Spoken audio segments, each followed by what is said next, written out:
Folks, Black Star Network is here. Hold no punches. I'm real revolutionary right now. Black power. Support this man, Black Media. He makes sure that our stories are told. Thank you for being the voice of Black America, Roland. Stay black. I love y'all. All momentum we have now, we have to keep this going. The video looks phenomenal. See, this difference between Black Star Network and Black-owned media and something like CNN. You can't be Black-owned media and be scared. It's time to be smart. Bring your eyeballs home. You dig?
Folks, today is Tuesday, November 12, 2024. Coming up on Roland Martin Unfiltered, streaming live on the Black Star Network.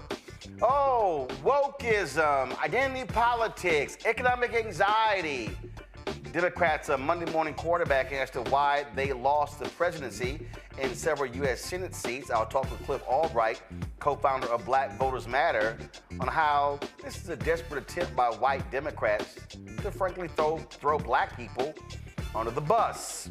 Vice President Kamala Harris returns to the White House and is greeted with enthusiastic applause by White House staffers. In New York, the judge in Donald Trump's hush money trial is delaying his sentencing for another couple of weeks. Also, a Louisiana judge says the state's law mandating each classroom display the 10 Commandments, well, it's unconstitutional. We'll talk about that and more.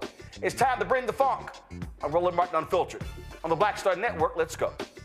He's got it. Whatever the miss, he's on it.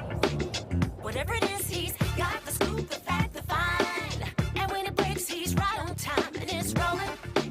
Best believe he's knowing. Putting it down from sports to news to politics. With entertainment just for kicks, he's rolling. It's on go, roll, roll, y'all.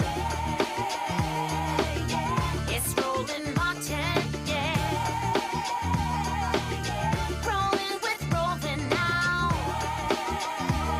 He's funky, he's fresh, he's real, the best, you know he's Roland Martin now.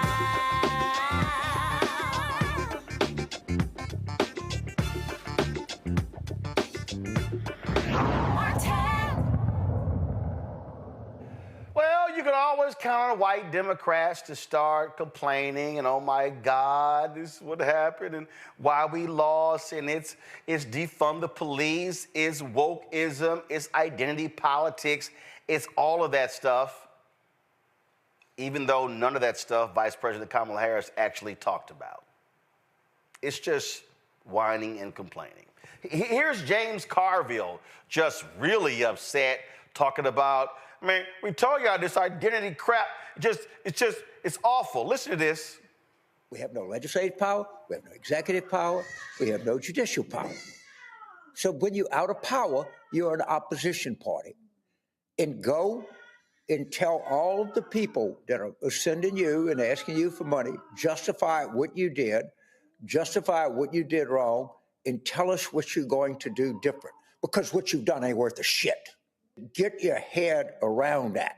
And all of the Washington-based Democrats farting around, going to wine and cheese parties and talking about how misogynistic race, get your ass out of Washington and go work on a 2026 campaign and do penance to make up for your goddamn arrogance and stupidity.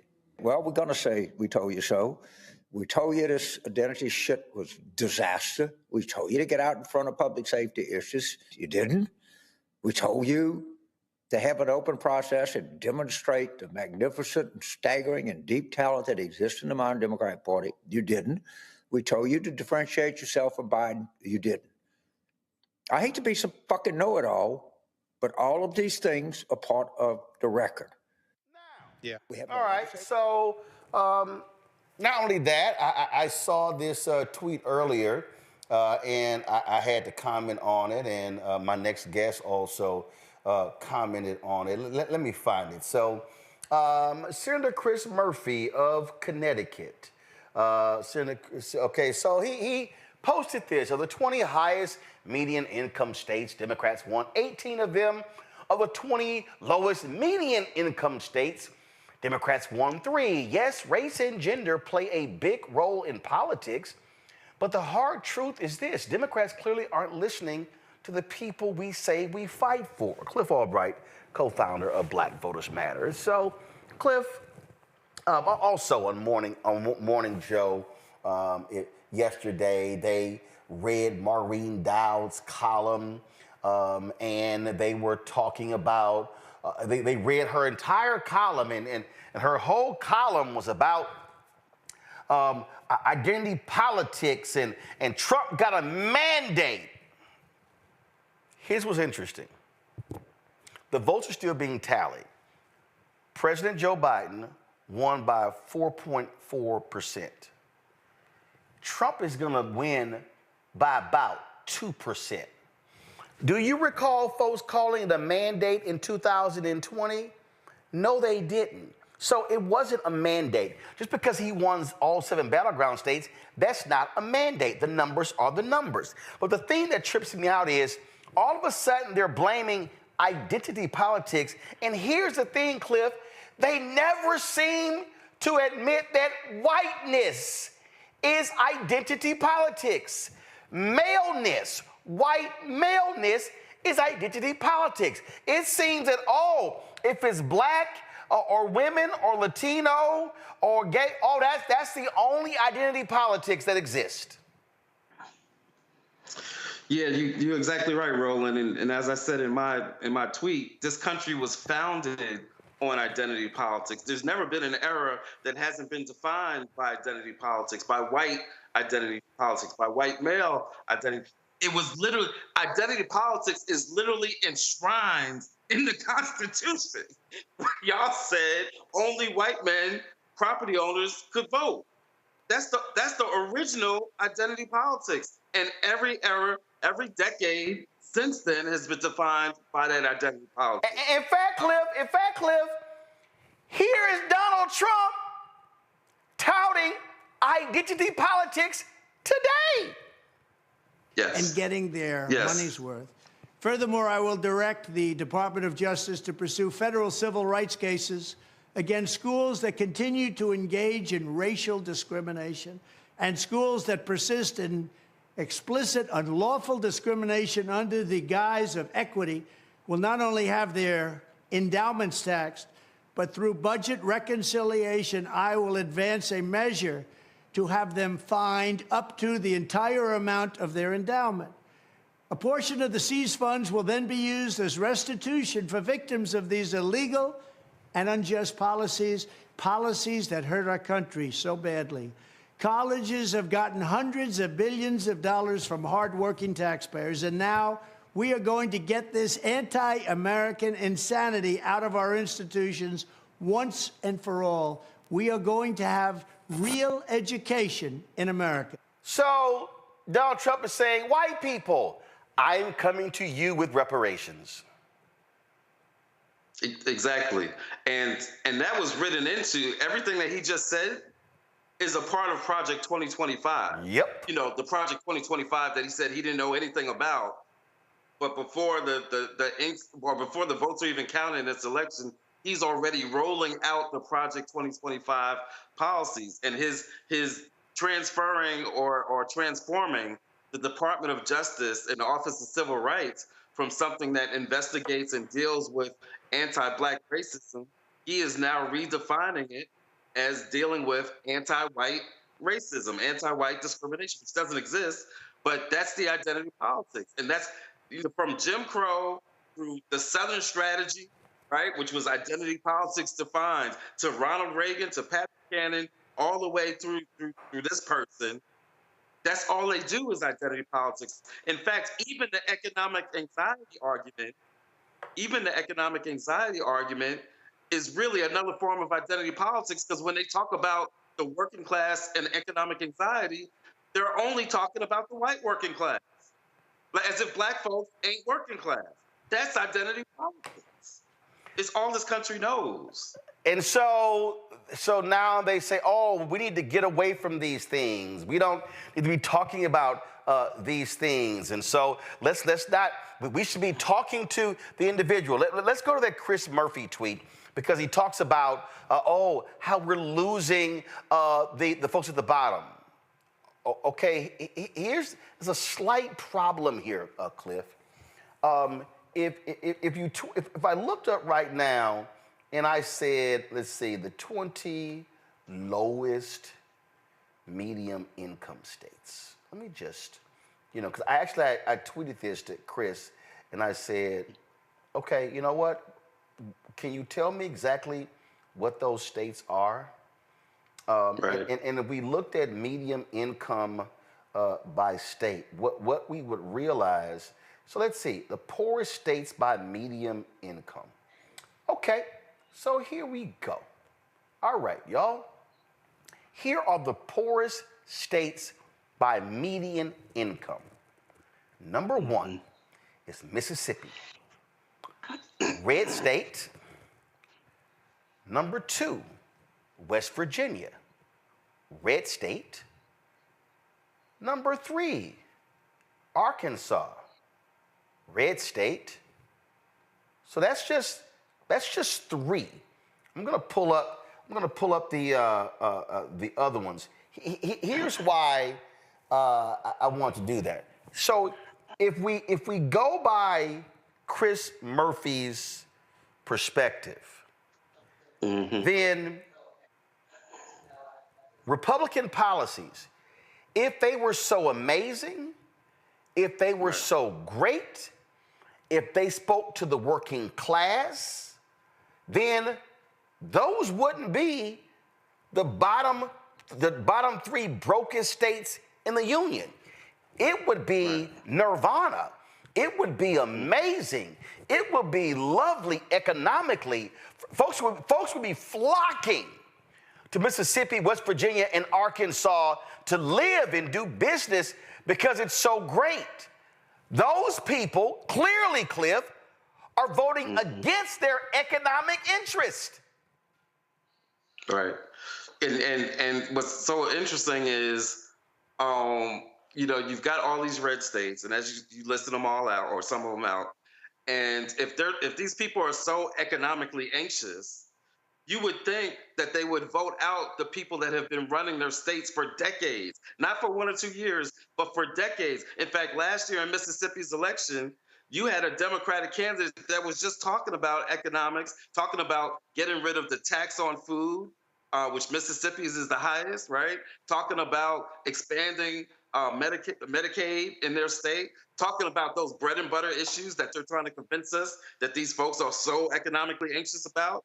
And he couldn't win. Because at the end of the day, in those states that Chris Murphy's talking about, the white folks there are okay with being poor, as long as the black folks are more poor, right? As long as they've got some other folk that they can look onto as being above them or pointing out and saying that they're the problem, they're okay with that. So this ain't about economic anxiety, or those states would look differently. In fact, Cliff, here's the bottom 10 states. Mississippi, Arkansas, West Virginia, Louisiana, Alabama, Oklahoma, South Carolina, New Mexico, South Dakota, Kentucky. Of those 10, only one is a blue state, which Vice President Kamala Harris won, which Democrats typically win. That is New Mexico. So I'm trying to understand what exactly is Senator Chris Murphy, is James Carville, is Maureen Dowd, is Joe Scarborough, Mika Brzezinski, all of these people who keep talking about Senator Bernie Sanders. I really want them to explain to me how they are going to talk to the people in 9 of these 10 states to say, hey, you should be listening to Democrats. There's nothing to say. Because what Howard Dean said in 2004 still applies. The Republicans talk to these people about culture, about God, gays, and guns. Republicans ran $135 million worth of ads about Vice President Kamala Harris and transgender surgeries for illegal immigrants in prison. Even though the policy came together under Donald Trump, he was in the White Office. He was in the Oval Office. I call it the White Office because historically has been the White Office. But this is the reality. So I'm just trying to understand what is the conversation that Democrats can have with all of these red states that continue to be broke, to be poor, to be illiterate, and have the worst health outcomes. Yeah. At the end of the day, we can't count on this media or even these Democratic elected officials, because I've said from the beginning that there's some Democrats that would be more comfortable losing elections than to actually have to win elections and to acknowledge a progressive Black base, right? But we can't count on the media, especially, to get this analysis right of this election any more than when there's a police shooting that you can count on the police department to do the investigation. The media is complicit in this. The media is complicit in the ways that they tore up Biden, only talked about his age, never talked about Trump's age, only talked bad about the economy, and then you wonder why people think that the economy was bad, when in fact it's the envy of the entire industrialized world. But all they did, and then now we're supposed to trust them to do this analysis, talk about economic anxiety. They can't do it because to talk about a real analysis that really talks about the issues of race and misogyny forces them to deal with themselves. And just like the police department is not going to investigate themselves that way, this media is not going to investigate themselves that way. So we can't count on them. So we got all these bad think pieces that are out there. Just like I can't count on them even for these exit polls, because I can't believe that the same people that tried to tell us for 2 years that Black folks weren't going to show up, that Black men weren't going to show up, and then we show up and we do at the same level as what we did with Biden, right? Even more arguably, and yet we're supposed to trust them to say, oh, you know what? We were wrong about y'all. No, they're not going to do that. And so all of the stories that we're seeing are basically just to reaffirm the narratives that they had just spent 2 years trying to build up. Yeah, it amazes me, and I pulled up another one, and so I think these are the 20. So Mississippi red, West Virginia red, Louisiana red, Arkansas red, that's 4, Alabama red, that's 5, New Mexico, Kentucky red, Oklahoma red, South Carolina red, Tennessee red, Missouri red, North Carolina red, Ohio red, Indiana red, Florida red. I'm absolutely confused. What is the conversation? And here's the other thing. Here's what I want to know.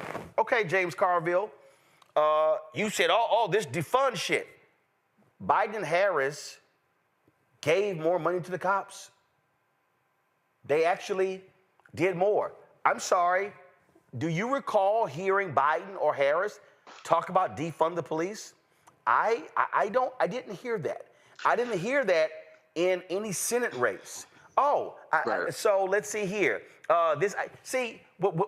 They're latching on. Then, these Democrats need to get out of these parties in D.C. How about you, James? How about you get out of your crypt? How about you get out of your crypt and realize what's actually happening out here? How about you realize that no matter how much truthful information was shared, people decided, you know what? I like the lie. I saw the Scott Pelley 60 Minutes interview. I saw a clip, and this woman, Scott Pelley told her how the election was, he was talking to her about the election, and I don't feel better. My wages didn't go up. Not. He's telling her, in fact, here it is. Listen to this. 7:30 we opened, 7:30 to 10. Yeah. Roz Werkheiser was a waitress 25 years ago. Now she runs the place. My mother used to always say, gotta vote Democrat, they're for the poor people. You grew up in a Democratic household? Yes. But you just voted for Donald Trump? Yes. Inflation is down by more than half. Interest rates are falling, mortgage rates are falling, wages are going up. Are you not feeling that? I don't feel it. No, I don't feel it. I don't feel it at all. Everybody I talked to, nobody's wages went up. But we had 4 years of this.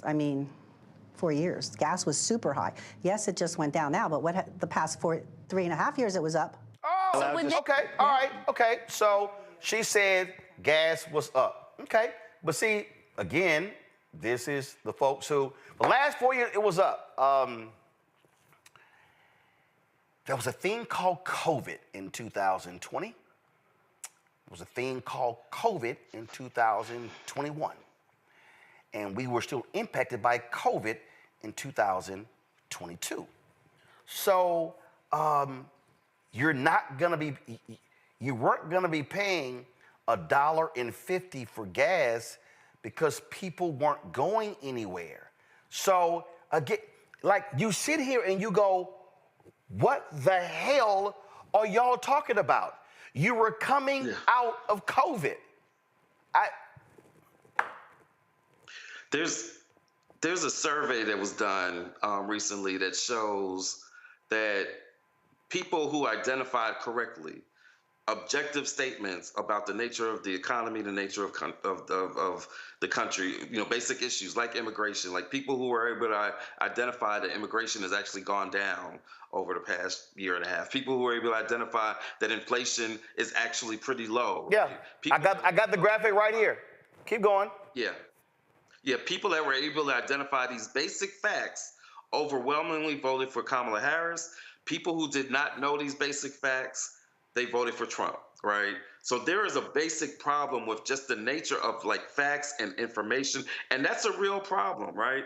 And I'll even say that some of Democratic, progressive, whatever, that they've got to do better about the way that we deal with communications, right? It's not just the messaging, and it certainly isn't the policy, but it is about this ecosystem where conservatives control just a lot of different forms of communication that Democrats and progressives don't have. And then the mainstream media makes it worse, right? Because what they do is they repeat the stuff that Trump is saying.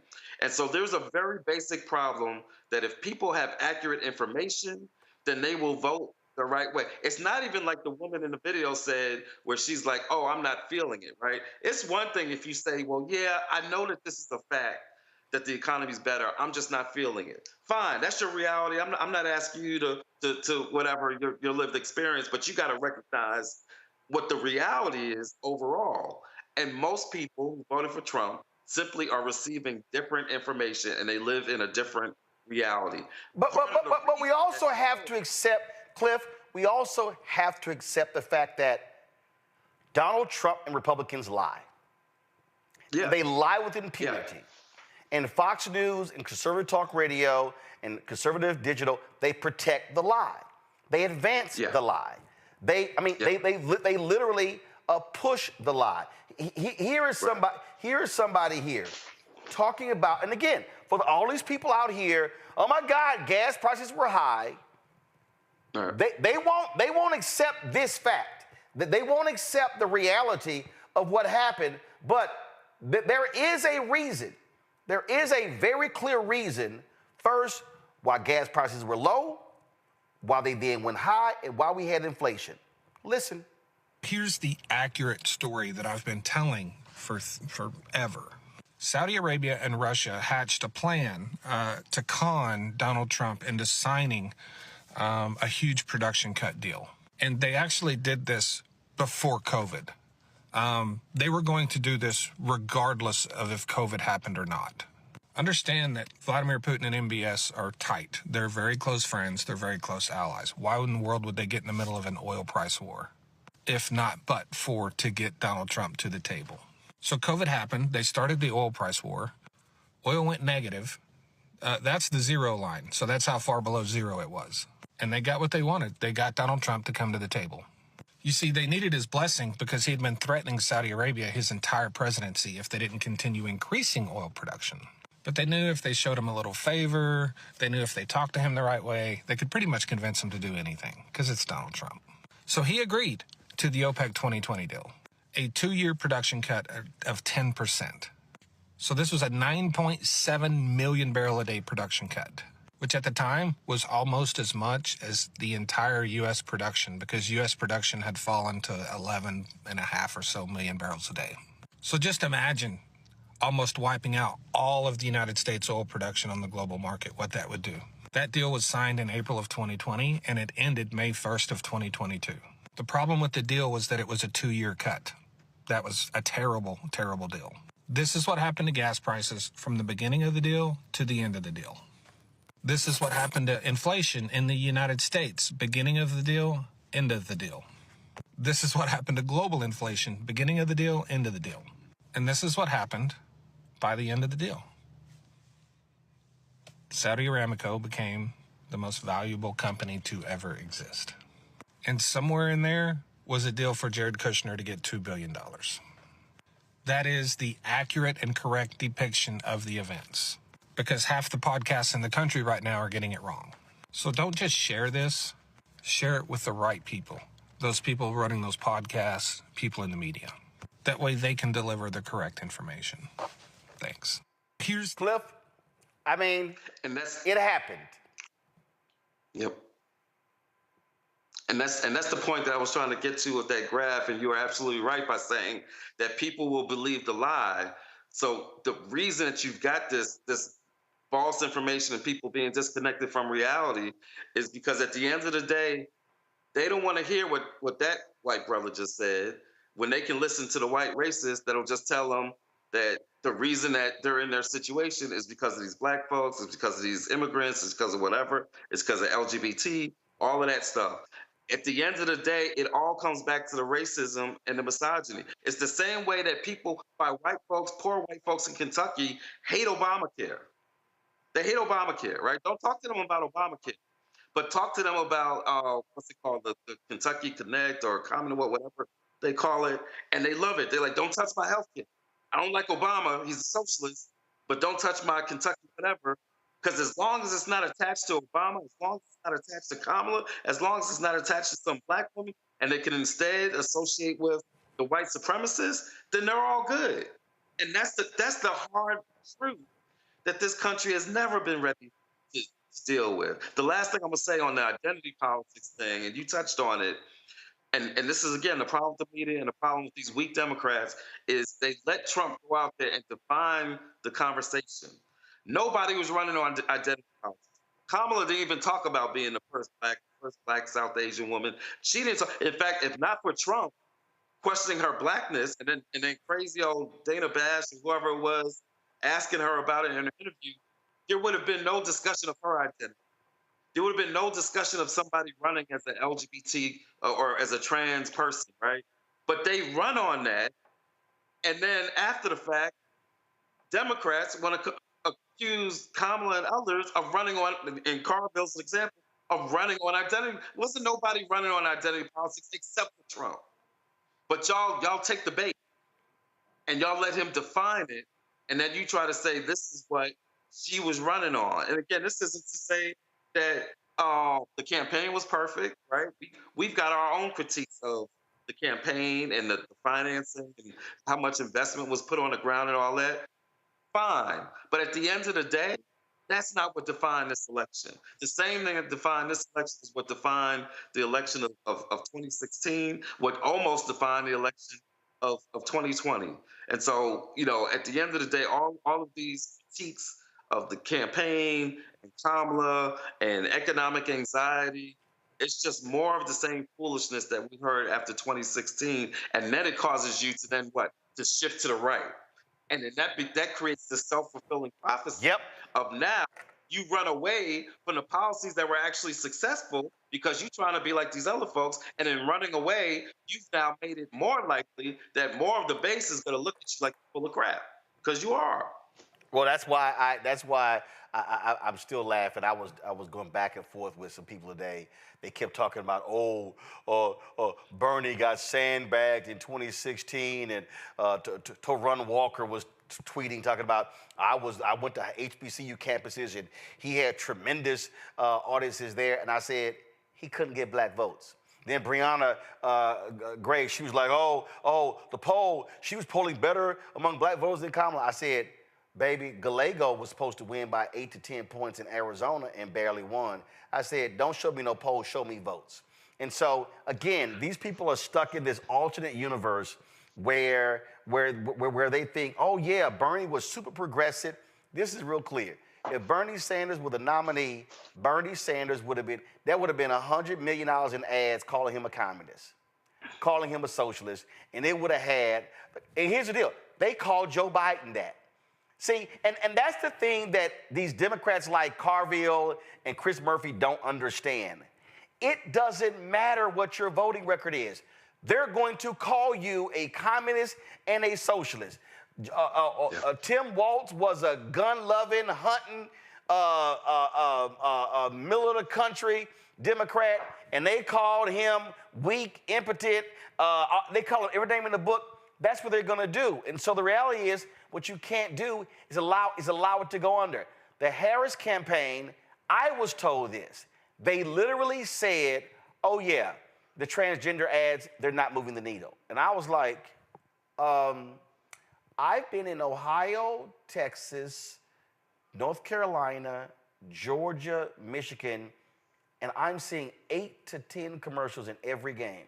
And what do we now know? That ad that features Charlamagne the God and DJ Envy, those ads, they spent $135 million. They said it moved 2.7 points. What did Donald Trump win by? 2.2 points. Every vote mattered. And so when you, the basic lesson, Cliff, when you allow the opposition to define you and you don't respond and define them, you will be the one giving concession speeches. Yeah. And you know, just on that ad, you know, and again, mistakes may have been made. I would have dealt with that differently. Like, part of their response was by saying, well, yeah, I did that, but Trump did it too. And that just wasn't landing correctly, right? And again, at the end of the day, it may not have mattered what she said about that issue, because again, you know, white America going to do what white America going to do. But I would have dealt with it differently, you know, by trying to pivot and saying, at the end of the day, it's not trans people that are shooting up your schools. It's not trans people that are causing your prices to be high, your housing to be high. It's not trans people that were denying you health care before we had Obamacare. It's not, you know, trans people doing all these things and just reverse it and bring it back to the issue that you really want to talk about. But let me say this thing, because you mentioned Gallegos and, you know, these Senate, and there's a lot out there about why some of the Dem candidates did better than Kamala Harris did. And, you know, the challenging thing is, and I've said this before, the math ain't math. It's not so much that Democratic voters were voting for those candidates and then not voting for Kamala. The real disparity is in the fact that Trump got a whole bunch of hundreds of thousands of votes from people who only voted for him and evidently didn't vote for anything else on down ballot, right? Which is a statistical anomaly, right? And I think when you look at that anomaly, when you look at the fact that this is a man who has cheated on everything in his entire life, cheats on his wife, cheated in school, cheated on taxes, cheated with his businesses, cheats on the golf, cheats on everything in his life. But we are supposed to assume that in an election that's going to define his legal jeopardy, that he just decided, I'm gonna just play it up straight, right? And then on top of that, you throw in the fact that what we know, again, this is objective reality, that machines were tampered with in Georgia and in other states by his campaign. It's a part of the Georgia prosecution. At the end of the day, I'm not saying what definitely happened, but I'm saying what definitely needs to happen is that there needs to be some counts and some audits. And this is not sounding like MAGA of 2020, where they were just making up stuff out of nowhere. These are objective facts of things that existed in this election, not to mention 67 bomb threats, and the media has said nothing about it. Mm-hmm. Like, you would think that if there are 67 bomb threats that the FBI has linked to Russia, you would think that there should be some discussion about that. But it's been crickets from our media, because they just wanted to move on to blaming Black folks and talk about economic anxiety. So my point is this, that I believe, Cliff Albright talking, not necessarily my organization, that we've got to have an accounting, a complete accounting selection, because there are too many things that, just statistically speaking, we've never seen. And with this candidate, when you take something that you've never seen before and you mix it up in there with Elon Musk and Putin and everything else that we know, there's some questions that got to be asked. And that's not conspiracy theory. That's just common sense. All right. Cliff Albright, we appreciate it, man. Thanks a lot. All right. Folks, going to go to a break. We come back. My panel will weigh in on this. Folks, while you're watching, do this. Support this particular show, folks. We have figured out our workaround with Cash App, so do this here. Use this QR code with Stripe. Just point your phone to the screen there. And then if you want to donate via Cash App, you can do so right here. Everybody who gives during the show on all platforms, I'm going to give you a shout out. Well, except the checks in the money order, obviously. So if you wanted to give via Cash App, this is the QR code to use. Also, send your check and money order to P.O. Box 57196, Washington, D.C. 20037-0196. PayPal is rmartinunfiltered. Venmo is rmunfiltered. Zelle, Roland at RolandSMartin.com. Roland at RolandMartinUnfiltered.com. We'll be right back. Pull up a chair, take your seat. The Black Tape with me, Dr. Greg Carr, here on the Black Star Network. Every week, we'll take a deeper dive into the world we're living in. Join the conversation only on the Black Star Network. Hi, I'm Dr. Jackie Hood Martin, and I have a question for you. Ever feel as if your life is teetering and the weight and pressure of the world is consistently on your shoulders? Well, let me tell you, living a balanced life isn't easy. Join me each Tuesday on Black Star Network for A Balanced Life with Dr. Jackie. We'll laugh together, cry together, pull ourselves together, and cheer each other on. So join me for new shows each Tuesday on Black Star Network, A Balanced Life with Dr. Jackie.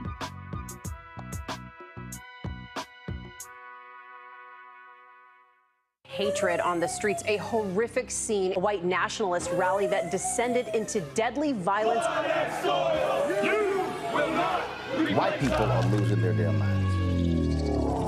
As an angry pro-Trump mob storms the U.S. Capitol, we've seen We're about to see the rise of what I call white minority resistance. We have seen white folks in this country who simply cannot tolerate black folks voting. I think what we're seeing is the inevitable result of violent denial. This is part of American history. Every time that people of color have made progress, whether real or symbolic, there has been what Carol Anderson at Emory University calls white rage as a backlash. This is the rise of the Proud Boys and the Boogaloo Boys. America, there's going to be more of this. Here's all the Proud Boys, Dave. This country is getting increasingly racist in its behaviors and its attitudes because of the fear of white people. The fear that they're taking our jobs, they're taking our resources, they're taking our women. This is white fear.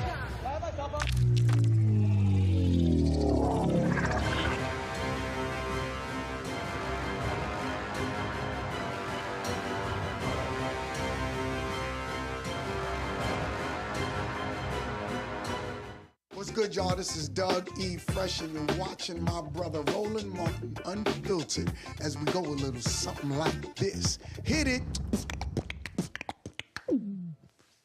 It's real. All right, y'all, let's get into it with our panel. Dr. Mustafa Santiago Ali, former senior advisor for Environmental Justice, the EPA, Randy Bryant, DEI disruptor, civil rights attorney, Joe Richardson, Joseph's out of LA. All right, folks, let's get into it. So I got to start with you, Randy. And so listen to all these dens. Oh my God, wokeism, identity politics. They literally are parroting right-wing talking points. That wasn't even the focus of the campaign. And so it's laughable. But the fact of the matter is they always hated that. And these are the same folk who won't even acknowledge whiteness as identity.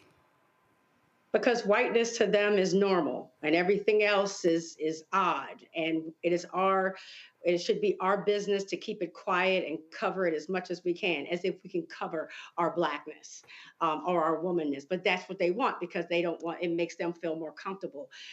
It's quite disgusting to me the way they always talk about identity politics as if it's something that we use for sympathy or leverage when, you know, as we have said, it's baked into America. America is about identity politics. The founders of this country separated us by race, specifically to make money and to justify using us and enslaving us to create us to suggest that we are less than human beings.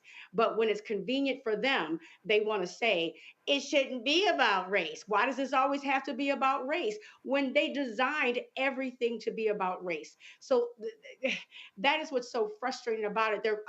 They kind of give us a catch-22. We can't get out of it. They don't want us to talk about it, but that is all that they are, is about identity politics. Whiteness is Trump's brand. His brand is centered on whiteness and ensuring that white people stay in a power position in this country. That is what he ran on, if we're honest. That is his platform. That's why he really didn't have to talk about policies, but so much. He could just have concepts and ideas, because really what people cared about and what they voted for was whiteness. You know, the thing that I'm laughing at right here, Mustafa, is that was a segment. That was a segment on MSNBC. And the segment was called White Rural Rage. And the segment talked about, and here was the headline: White Rural Rage looks at the most likely group to abandon democratic norms. So this was an actual book on Morning Joe. So I'm laughing that Joe and Mika would sit here and read a Maureen Dowd column from beginning to end and act like they didn't have this conversation. And in fact, like, they literally had this whole discussion about Trump's hold over rural voters. Just play a little bit of this, y'all. Let's see here. Here we go. Serve because he claimed he had bone spurs in his little feet. So why is it that Trump appeals so much to a group he couldn't be more different from? Joining us now, professor of political science at the University of Maryland, Baltimore County, Tom Schaller, and journalist and opinion writer Paul Waldman. Their new book, out tomorrow, is entitled White Rural Rage, the Threat to American Democracy.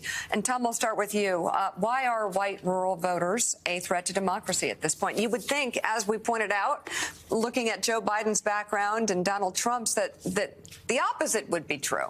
I mean, we lay out the fourfold interconnected threat that white rural voters pose to the country. First of all, and we show 30 polls and national studies to demonstrate this, so we provide the receipts in Chapter 6. They're the most racist, xenophobic, anti-immigrant, and anti-gay geodemographic group in the country. Second, they're the most conspiracist group. QAnon support and subscribers, election denialism, COVID denialism and scientific skepticism, Obama birtherism. Third, anti-democratic sentiments. They don't believe in an independent press, free speech. They're most likely to say the president should be able to act unilaterally without any checks from Congress or the courts or the bureaucracy. They're also the most strongly white nationalist and white Christian nationalists. And fourth, they are most likely to excuse or justify violence as an acceptable alternative to peaceful public discourse. So you mentioned a lot of So, Mustafa, is that identity politics? Well, it's definitely identity politics, and I guess they also read your book and decided to take the title and a number of other things. Yeah, but I haven't been called to come on Morning Joe to talk about my book, White Fear. Right, exactly. Well, there's a reason for that too. So let's unpack a little bit of this. Yep. So you got to understand the psychological manipulation that often goes on. So when you're dealing with folks who maybe are not inside of these beltways, the information that they're continually fed is negativity. It is always about somebody else is coming to take what little bit you already have, and you have to defend that. You got to also understand, it was months and months ago on this show, I talked about PSYOPs. I brought it into our conversation because I started to see how people were utilizing the things that have been done in the military context, and they overlaid that into how do you manipulate a population. You know, so what you do is you focus on influencing their beliefs and their values and their attitudes. And that's how you change the way a target audience sort of operates and how they see themselves and who the enemy is. Now, Malcolm Nance is somebody who worked in the intelligence field who's much deeper into this than I am. But if you watch how Trump sort of does what he does, and you watch how his organization does what he does, and then if you overlay that and understand that you have Russia and a number of other operatives who are outside of this country who are also playing a significant role, then you understand how the destabilization of America is going on and how you manipulate those and you use the levers to get people to always think that either something is always a conspiracy or somebody is against you, and that's how you get them riled up, and that's how you get them to vote against their own interest. And it always baffles me how people don't understand that, because whether it's our government or other governments have used it in the past to be able to get the things that they were looking for. So that's just one part of it. When you look at racism and misogyny, these are tools also that folks will use to be able to separate people, to be able to, move the way that you want to be able to move. So we got to understand the game that is being played, and often we think about it just in its purest form. And this is a part of strategy. It is strategy that has been developed, utilized, and has been tested in the past and today. And often we just don't bring that into our conversation. So it is not just about economics, right? Economics is a lever. When you can manipulate the way people see, even if something is moving in a positive direction, and if you continue to tell them that it is not, and you hear that message over and over and over again, you're going to start to believe that. It is all about perception. And the night that we were watching the election, I talked about, I can't remember if I said it's 80 or 90% of this game is about perception. Perception is manipulated by what you continue to feed into people's psyche. Yep. So we just got to understand actually what's going on. And I know that we're dealing with so many of the sort of just everyday issues. How do you make people not look at what the top economists are telling you, that you are in a strong economy and that it just takes a little while for that to be able to roll over into being able to make positive changes in your life, and then to go for somebody who is a failed businessman, who's somebody who has failed economic policy, somebody who tells you that they're going to put tariffs in place that is going to raise the price of food. So one of the things people said is, well, eggs are too high or bread is too high. If that's your reality, I'm not saying that that's incorrect. But if you have somebody who is going to raise those prices, but yet you still vote for them, then you got to take a step back. And maybe it's because I have, advanced degrees in psychology and that type of thing. But you got to ask yourself, what is going on in people's minds that allows them to be manipulated like this? Because it doesn't just happen by happenstance. There has to be intentionality in being able to move people and manipulate people and to get them to vote against their interests. This was a conversation, Joe, that took place on Stephanie Ruhl's show, The 11th Hour. But I want you to listen to Stephanie's response, which is the typical white journalist response. I mean, I actually mentioned that in White Fear, that part of the problem is that white journalists don't want to have this deep conversation because it's going to force them to confront themselves. Eddie actually said it. Watch this. There's this sense, right, that whiteness, right, is under threat. The demographic shifts. The country isn't what all of these racially ambiguous children on Cheerios commercials are confusing the hell out of me. Right? Eddie, a lot of people voted because their life's too damn expensive. And it was here, and they voted for, you're telling me, Stephanie, that all of these people who believe that their lives are, that bread is too high and eggs are too high, that they voted for a convicted felon, a guy who said we can grab the pea. I think that a lot they voted for this guy. I'm not defending it. But I think there are tons of people that don't pay attention to, and I'm not defending it, don't pay attention to politics at all. But while we live in the most prosperous country in the world, people are saying, life's not fair, I'm not doing well, my son's still living in the basement, I can't seem to get a job, I don't like the status quo, I'm voting for something else, and he was the person. I love you to life, I love you, but I do not believe that. I cannot believe that. And the reason I think you believe it is because you don't want to believe that that's what's really motivating them. It's always the case. People don't want to believe what the country actually is, because if they believe it, they're going to have to confront what's in them. I don't believe that. They voted for a crook, a person who they know is stealing, from just doing everything to undermine the so-called country that they love. And then they're telling us the BS that it's economics. We know. You don't want to have to confront it because you don't want to say that's why they voted for him. Joe, go ahead. I've said that before, that if you had a terrible disease but it was undiagnosed, would you still have the disease? You absolutely would have the disease. But what it also means is if it's undiagnosed, that means that you're not going to deal with it, right? And so the disease is going to take and have its effect. That's what we have now going on.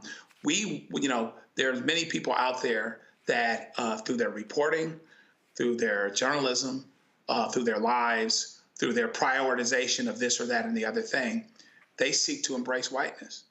And whether they want to or not, and even if they're very well-intentioned and they don't realize it, they still have to be accountable for the fact that this is not going to be dealt with unless and until you recognize that the disease is there. And so until you do that, what you do is you accuse Black people who Democrats don't win elections without and usually win elections because of.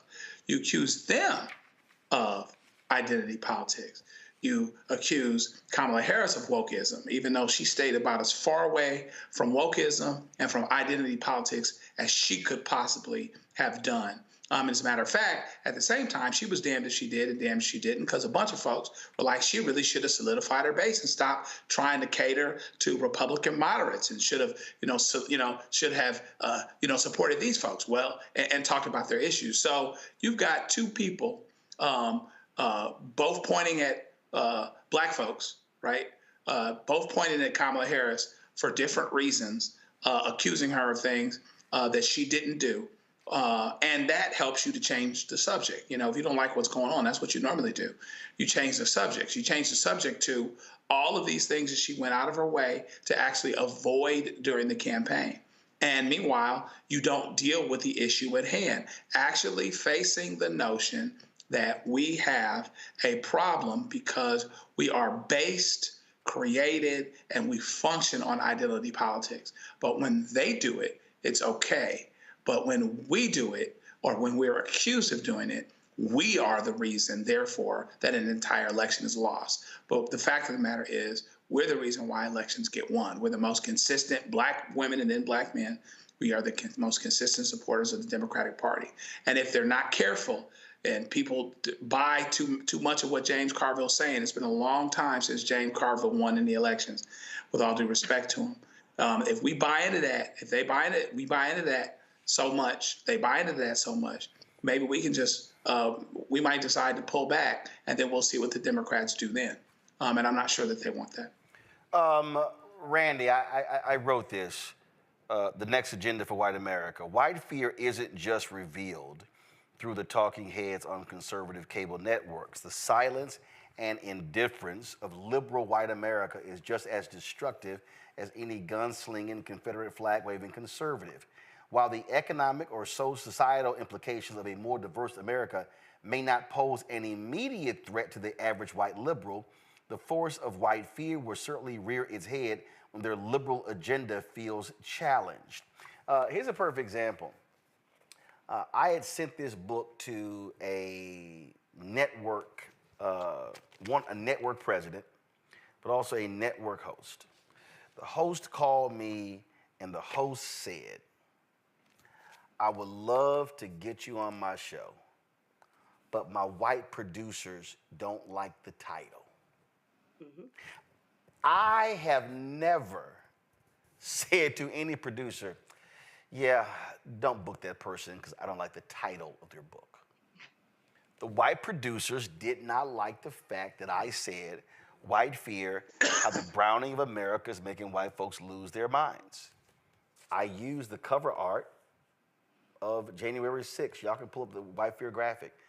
I purposely used the photo of January 6th because here's a white man with his arms outstretched, and what this symbolized to me is all this is ours.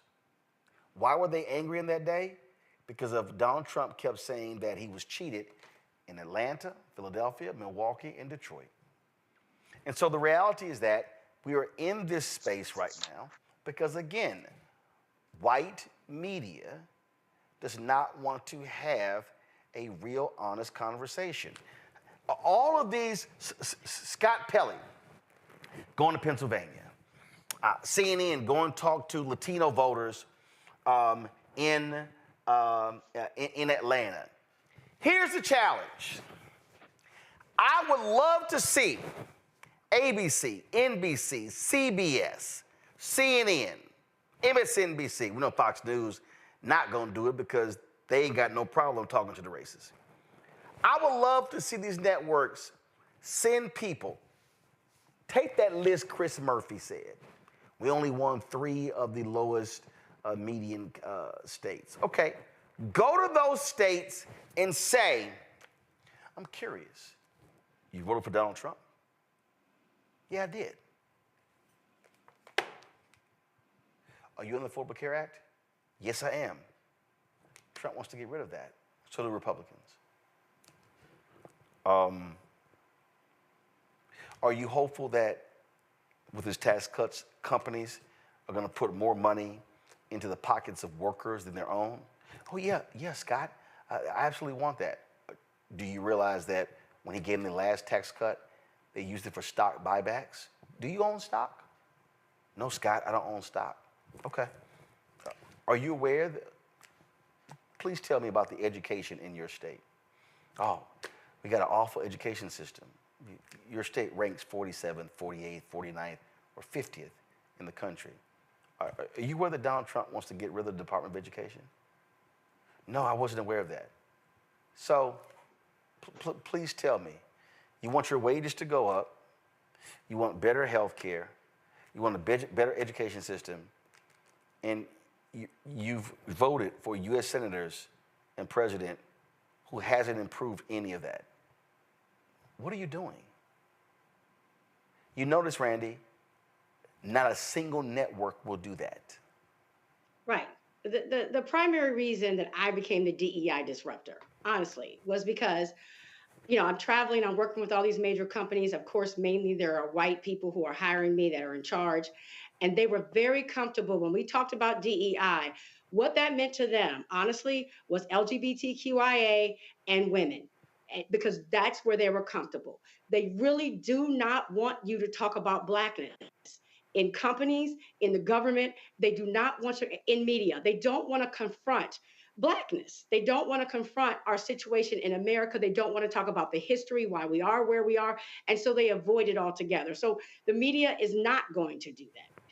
The second problem is, and I always feel like the universe puts me in the right places.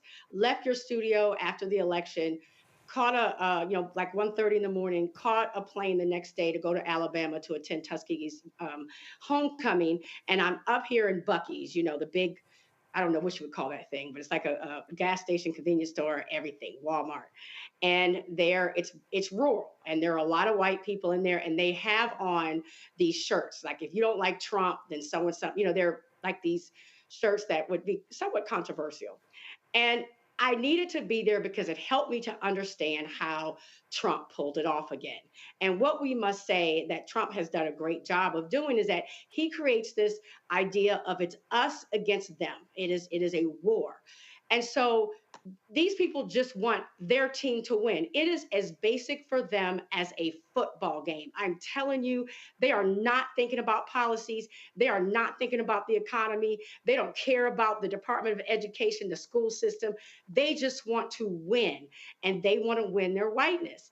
And like we said, they want whiteness. Whiteness is more important to them than poverty. And they're fine to be poor as long as they are seen as more powerful than Black people. And so that's the frustrating thing, is because even if we were to say, well, what about this and what about that? I don't even think they're listening, because Trump has done a really brilliant job. But one thing I have to give him, of making people not even think logically. These people aren't unfortunately, they're not researching. They don't know the policies. They have no idea, really. They're seeing the headlines on Fox News and they're believing it. Whatever they say, whatever tagline they come up with, and they're rolling with that. And all they want to do is win. But when winning as we all know, makes them lose and keeps them in the position, or going to make them in the position worse than they are today. But they don't see it.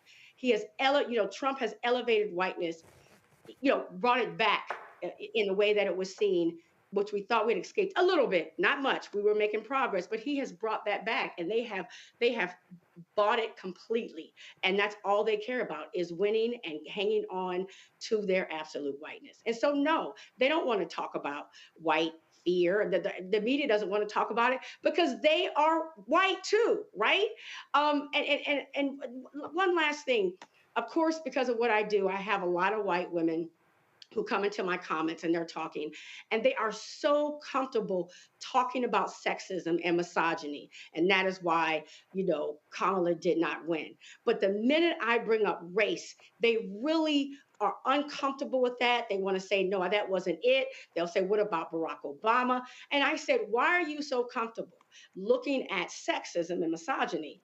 But when it comes to race, and I said, if you want, because, Black women have decided we tired, we're not going to do anything. If you really want to join forces with Black women, you will have to acknowledge our position and what being Black is for us in this country. We're not going to just ride with you in sisterhood because of this sexism and misogyny. They want this whole sisterhood and sister movement, but they have to see what it really is for us. So no, I would say it's a very rare white person who is comfortable dealing with the true issue and history of race in America.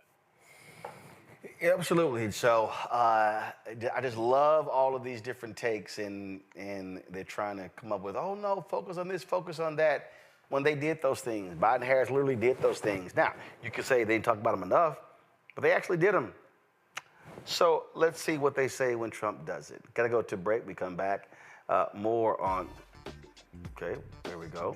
More on Roland Martin Unfiltered on the Black Star Network in a moment. Black Star Network is here. Oh, no punch! I'm real revolutionary right now. Thank you for being the voice of Black America. All momentum we have now, we have to keep this going. The video looks phenomenal. See, there's a difference between Black Star Network and Black-owned media and something like CNN. You can't be Black-owned media and be scared. It's time to be smart. Bring your eyeballs home. You dig? When you talk about Blackness and what happens in Black culture, covering these things that matter to us, speaking to our issues and concerns. This is a genuine people-powered movement. There's a lot of stuff that we're not getting. You get it, and you spread the word. We wish to plead our own cause. Too long have others spoken for us. We cannot tell our own story if we can't pay for it. This is about covering us. Invest in Black-owned media. Your dollars matter. We don't have to keep asking them to cover our stuff. So please support us in what we do, folks. We want to hit 2,000 people, $50 this month, raise $100,000. We're behind 100,000, so we want to hit that. Y'all money makes this possible. Checks and money orders go to P.O. Box 57196, Washington, D.C. 20037-0196. PayPal is R Martin Unfiltered. Venmo is RM Unfiltered. Zelle is Roland at RolandSMartin.com.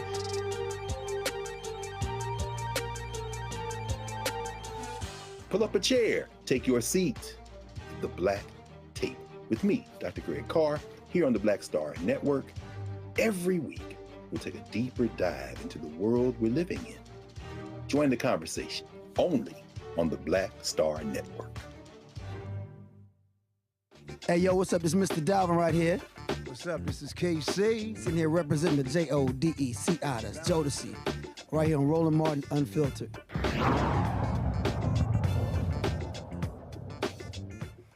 All right, folks, Vice President Kamala Harris returned to the White House today and was greeted with enthusiastic cheers.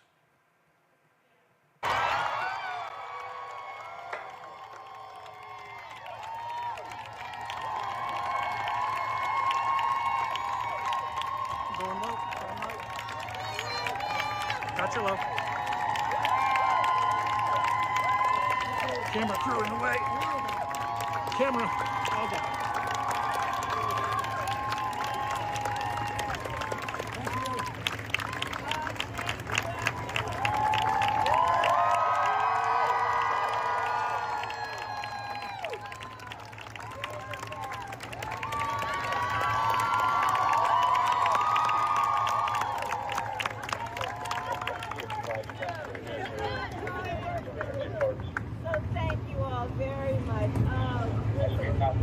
that's what everybody can do.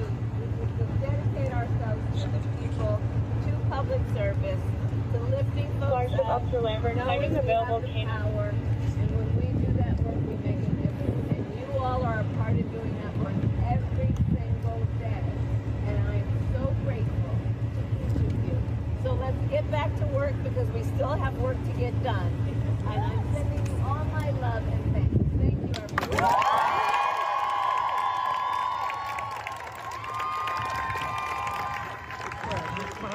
Always difficult when you lose a campaign, but there you have the vice president being very gracious and saying, we got to get back to work. Joe? Yeah, I mean, we have to get back to work, and there's a couple months left, and so you really run it out. I would like to think that as she goes along, the vice president will become more and more encouraged and emboldened by what she accomplished. She was set up to do basically the impossible, and she did a doggone good job of it. She didn't make any of the mistakes that Hillary Clinton did, but she still found herself in a situation where I believe that she did everything that she could. Sure, you can argue this or that. You could do this differently. You could do that differently. But she ran hard, and she reminded us of what's possible.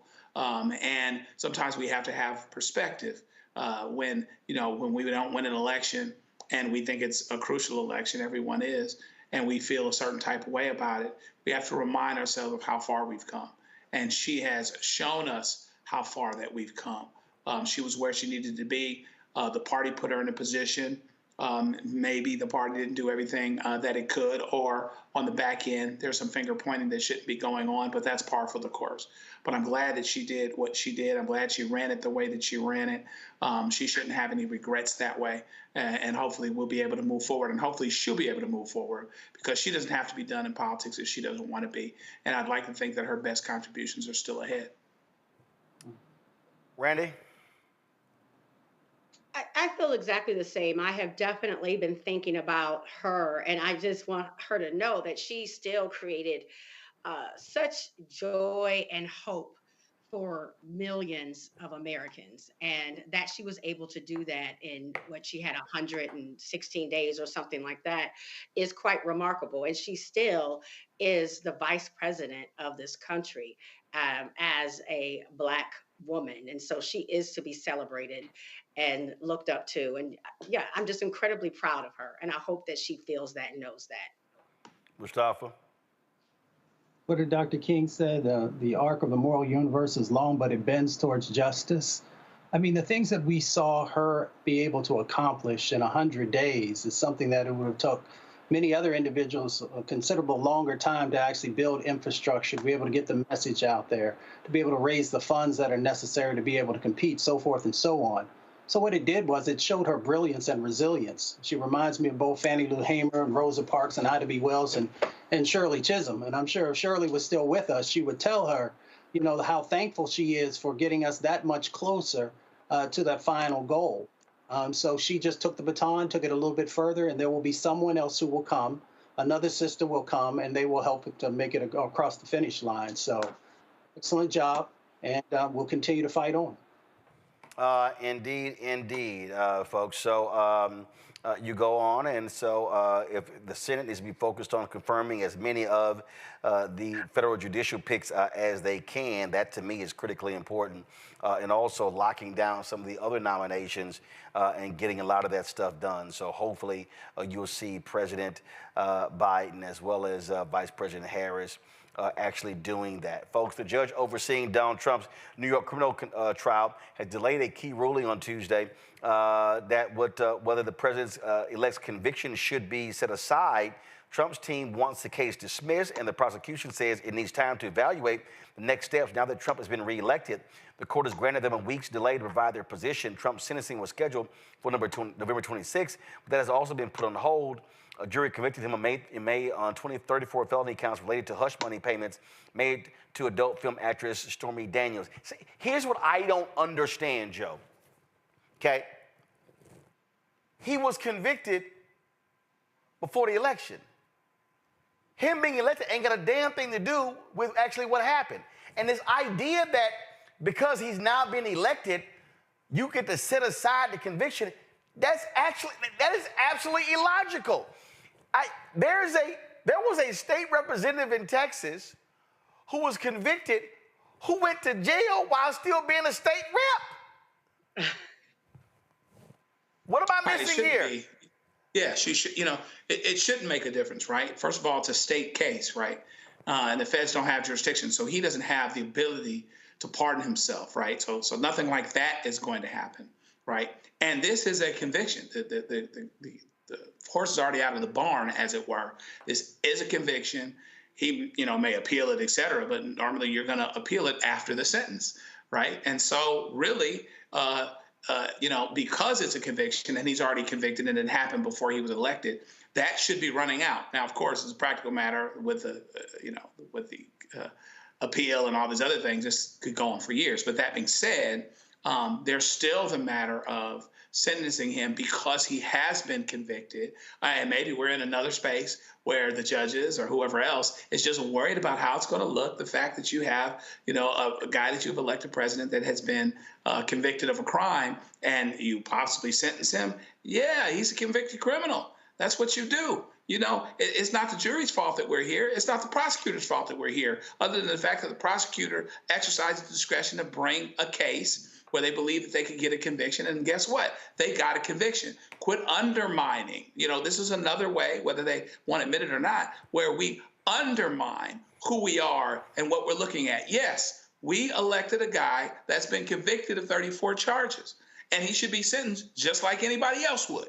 Okay? And so, yeah, it should be convicted. He has been convicted and should be sentenced, and let that run through its course and see where it goes. But it's a state case. He doesn't have jurisdiction over it. He can't pardon himself. And there you are. So it should be happening still. Yeah. I just don't get, Mustafa, how this DOJ memo is not in the Constitution. It's not a law. Impacts a state case. It doesn't matter if he was elected. What the hell is the point of having etched in stone above the Supreme Court equal justice under law if that's a lie? Exactly. That's the same thing I was just thinking about. Because you send a message across the country that certain people are above the law. So does it stop at being president if you're a vice president and you violate the law, or if you're a senator? So, folks pay attention to these types of things. And it's incredibly important for us to make sure that there is justice inside of justice, if I can say it that way. But we know that privilege, and you can put whatever defining words you want in front of that, whether it is wealthy privilege or white privilege or whatever it is, but it comes down to privilege, being able to say that, yeah, you did the time or you did the crime, but you don't have to do the time. And we've got to change that dynamic, because it just sends the wrong message, not only to folks inside of our country, but it sends a message also across the planet about what does democracy look like and what does justice look like inside of that democracy. There literally is nothing, Randy, nothing that says, oh, if you were convicted of a crime and then you got elected, oh, we can just throw the charges out. We can just throw them out. The reality is the judge could sentence him to probation. The sentencing happens before the inauguration. This is bullshit. And also, the Georgia case, that's a state case. It does not matter that he is elected. It does not matter. That case should be adjudicated even though he's been elected. Well, nothing like this was brought up, or because I believe that most of us, when we were dreaming about America, we did not think that we would have a president-elect that was also a felon. I mean, it's absolutely ridiculous. So they're scrambling now, trying to figure out what to do in this ridiculous situation that we have found ourselves in. I would think that we would hold our leader to the highest of standards. We certainly did. People like President Barack Obama, if he had had an overdue library book, it would have been a major issue. I believe, honestly, that one of the reasons that Trump decided to run again, I think it was to help him with these cases, so he could get essentially immunity, because I believe there was far more that he could fall down under and be accused of, because he's a criminal. right? And so it's quite disgusting. It will be interesting to see how they will try to figure this out and deal with it, because it's an embarrassment to us in front of the entire world that we're trying to figure out what to do with our president-elect as he faces his felonies. I mean, what? I mean, I swear. And if y'all want to know, if y'all want to see a sign of sheer stupidity, and if you want to see how nonsensical the next 4 years is about to be, this dumbass just announced that he's nominating Fox News host Peter Hegseth as his Secretary of Defense.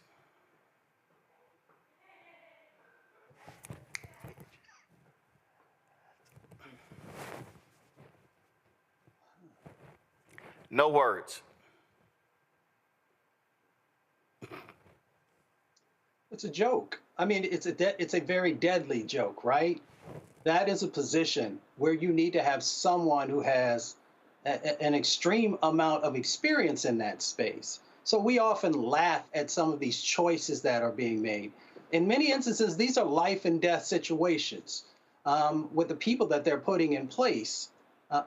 And it's not a laughing matter, even though it is laughable, but it's not a laughing matter because it places us in danger in relationship to all the challenges that are going on across the planet right now. You know, there are a number of locations that are teetering on war. So we need to make sure that we have individuals who are well-versed in what needs to happen in that space. When you put individuals as Secretary of State, and of course, there are just some names that, you know, that a name that is up there now, you need to have individuals who know what they're doing, not just because they kissed the ring. Now, we understand that we are dealing with an individual who does not necessarily care about expertise, even though he used to say that in relationship to business. But when it comes to government, he doesn't seem to have that same need. It is more about your loyalty. When you put somebody in place at the Environmental Protection Agency who has never worked on environmental issues, then you put our most vulnerable communities in danger. When you do these things around education, you put the future of young people in danger. When you put an individual, or supposedly going to put an individual in front of like what's going on in our healthcare space, you put people's lives in danger. So yes, it's comical when you see the lack of attention and understanding the expertise that's needed. That's one side of the equation. The other side of the equation is how really real this is because of the impacts that will be felt by individuals, especially vulnerable communities.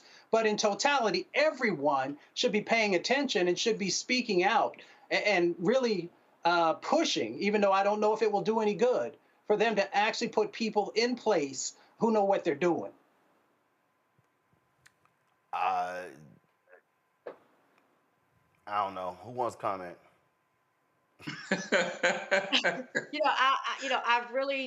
I told myself that I was going to try to block some of this out, but as I've seen the people that he wants to put in place to run this country, I must be honest that I'm quite terrified. I don't know if people saw Mark Rubio's comments about, what was going to happen, his position in Gaza and deportation and then who's the czar that he's going to put in charge of the mass deportations that are going to happen, which are somewhat unrealistic as far as this even cost that it's going to be, and then, his announcement about, DEI today, of course, has me spinning, where he is just essentially saying that, when I heard essentially what he said is that white people are going to get reparations for the discrimination they have faced. Man, Joe? Yeah, this is crazy. This is butt backwards, as some would say. And you cannot do this way and not have it be felt, not have there be ramifications, not have there be consequences related to it. And so what I would hope is that the folks that voted Trump in and that seem to have supported this return to foolishness, and which will be foolishness 2.0 without the Supreme Court weighing in and saying, no, actually you aren't immune from anything that you do, even if it's a crime, given the decisions that have happened, given them winning the battleground states as a mandate, even though he won by less than half of what Biden won by. You're going to have to own what he ends up doing because he's going to mess some things up. It's going to be tough. It's going to be tough for regular people. And a lot of the people that voted for him are going to find themselves, because they're not rich, they're going to find themselves directly affected. The assumption and the bet that they made is that somehow, some way, regardless of what he does, America will continue to be whatever it is that they want it to be, what makes them feel more secure, what makes them feel better. Like I was saying last week, their hope is that the grace, which is what it is, it's not because of everything great we did and us getting it right, was the grace, that the grace would continue. Well, they better be right, because if they have, because if it runs out, we got a serious problem. Listen, y'all get ready for the loonies. And I'm just telling y'all, but this is what happens when people elect stupid people. They pick stupid people. Bring in the clowns. And that's exactly what we're dealing with. We're dealing with really stupid people. Let's go to a break.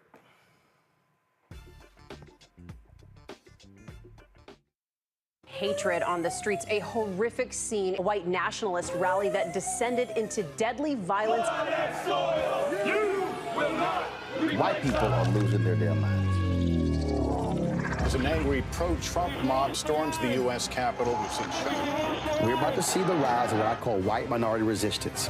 We have seen white folks in this country who simply cannot tolerate black folks voting. I think what we're seeing is the inevitable result of violent denial. This is part of American history. Every time that people of color have made progress, whether real or symbolic, there has been what Carol Anderson at Emory University calls white rage as a backlash. This is the rise of the Proud Boys and the Boogaloo Boys. America, there's going to be more of this. Here's all the Proud Boys, guys. This country is getting increasingly racist in its behaviors and its attitudes because of the fear of white people. The fear that they're taking our jobs, they're taking our resources, they're taking our women. This is white fear.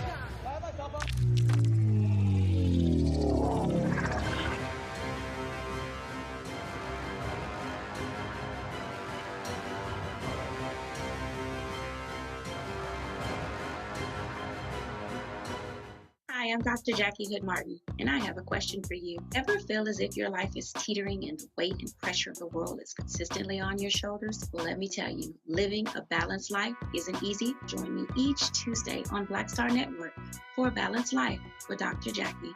We'll laugh together, cry together, pull ourselves together, and cheer each other on. So join me for new shows each Tuesday on Black Star Network, A Balanced Life with Dr. Jackie.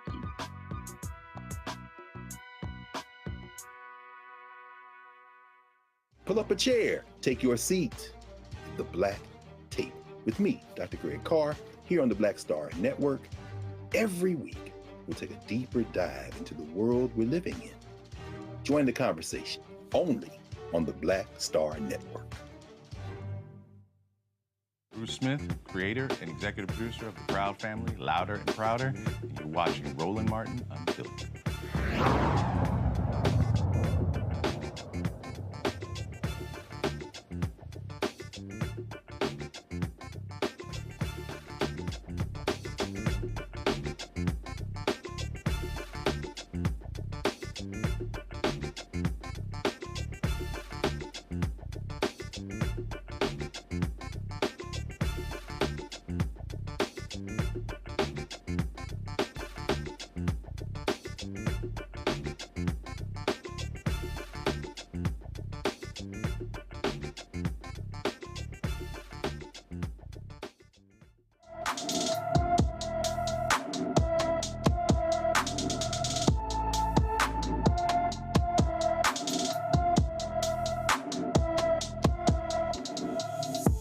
Folks, Donovan Carvalho has been missing from his Orange, California home since July 30th. The 16-year-old is 5 feet 6 inches tall, weighs 130 pounds, with black hair and brown eyes. Anyone with information about Donovan should call the Orange County California Sheriff's Office at 714-647-7000, 714-647-7000. All right, y'all. Well, the craziest in Louisiana have had their unconstitutional law written unconstitutional. So after Jeff Landry, the MAGA Attorney General, was elected, they voted to force every school to place the 10 Commandments in every classroom in the state. Now, forget the fact Louisiana has one of the most horrible education systems. They decided that, you know what, we're going to just force every school to display the 10 Commandments.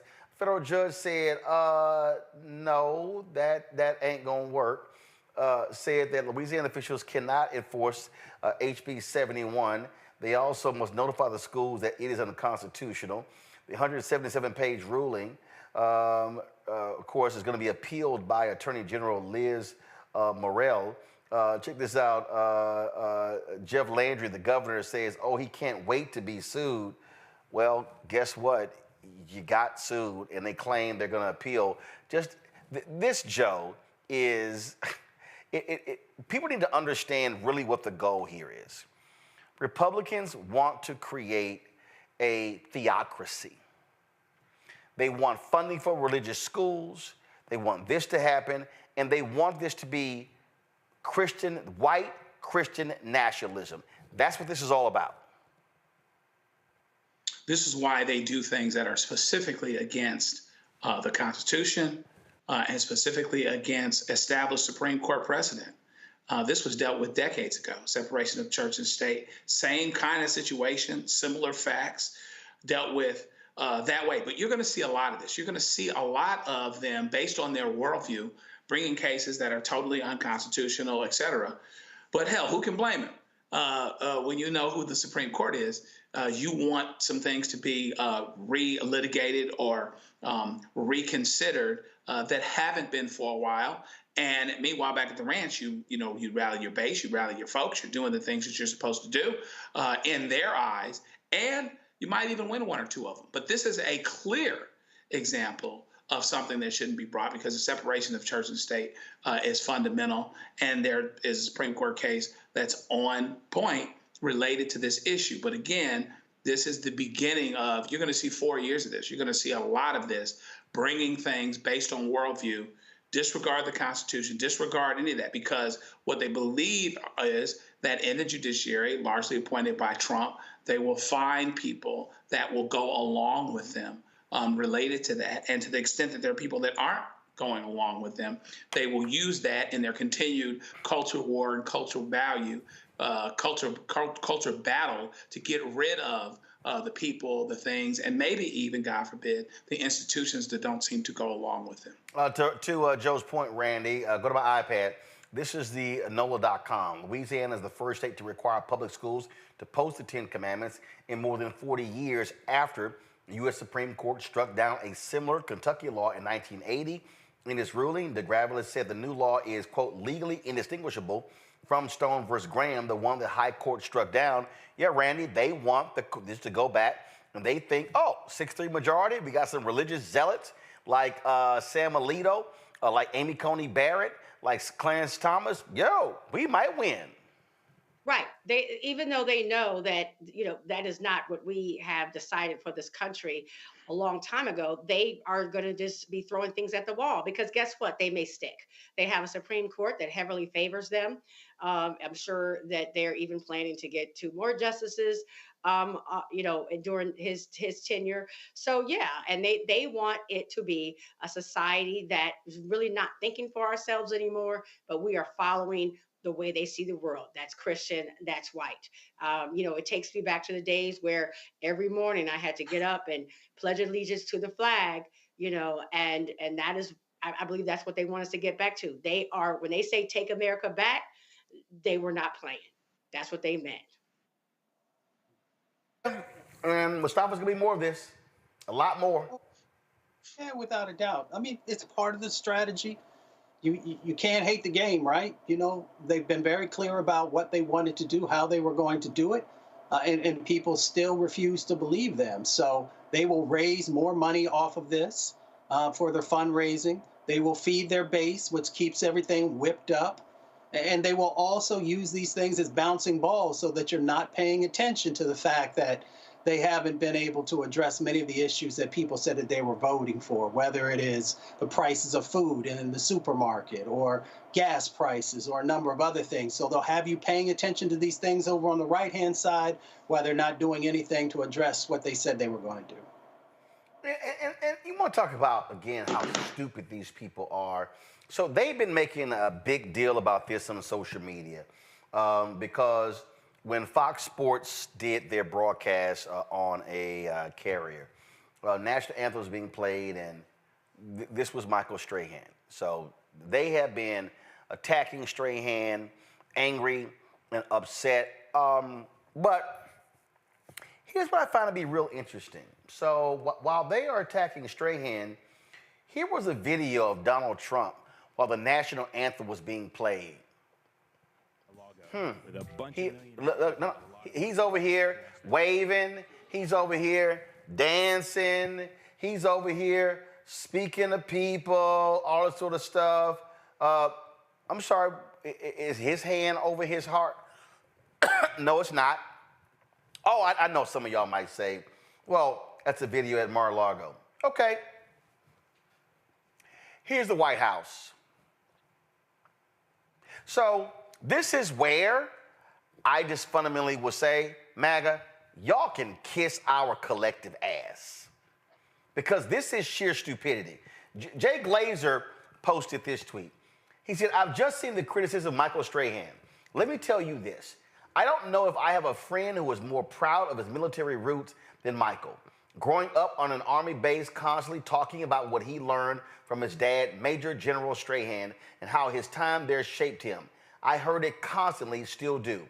But also, with no fanfare, I personally saw him donate thousands of dollars of clothes to veterans, including many homeless veterans, as well as clothes for veterans to go on job interviews. I know these days people want to be angry fast, but maybe first, how is this for a novel idea? Ask him if he's protesting something. When you protest, you want people to know, don't you? He was not. Just got caught up in how beautiful the whole moment was during the anthem and didn't think about it. Ask the dude before forming an angry mob, but also maybe find out all he's done for our veterans over the years. See, this is just stupid. And I'm sorry, there's no requirement that you have to put your hand over your heart. That's just the dumb things people do. You can stand there at attention while the national anthem is playing. Oh, you know what? You can sit the hell down. Because you know what? The First Amendment comes first. I'm just so sick of these assholes who whine and complain about everything and say nothing when Trump don't have his hand over his heart. Randy, go ahead. I promise you they wouldn't have said anything had it been a different former football player. They want Black people to comply. They become upset, just like with Kaepernick, although Kaepernick had a real protest. But the biggest issue is you are not complying, and they want us to comply and to feel as if they are in control of us. That's the issue. It's not because these are the same. I mean, we have watched during these rallies how they will wrap themselves in the American flag, wear bikinis of the American flag, but then they want to act as if they have such high standards of, this patriotism and things you should and should not do. We have all been to games where many of them are not putting their hands over their hearts and things like that. The issue is wanting us, going back to what you said about white fear, is to ensure that Black people are in check. Mustafa. I mean, I don't know what you really say about some of this ridiculousness that goes on. As Randy said, I've been to plenty of football games where people don't want to put the beer down to put their hand over their heart, and they don't. We continue to allow folks to create these chaotic situations by bringing forward things that have not as much relevance to some of the real significant issues that we have going on inside of our country. And as long as we allow them to continue to do it, they will do it because they get benefit out of it, because they want to play with democracy. They don't really care about what democracy is and its fullness and the justice that's supposed to be a part of that process. They just want the faux democracy when it's convenient and when it looks good, and not the hard work that's underneath of it that has to be done to make it become a reality. So I'm not surprised But at the same time, you know, we've got to continue to do the work that's necessary to make sure that we don't allow these types of things to take root in ground that should not be fertile. Or, Joe, they can also look at this photo, too.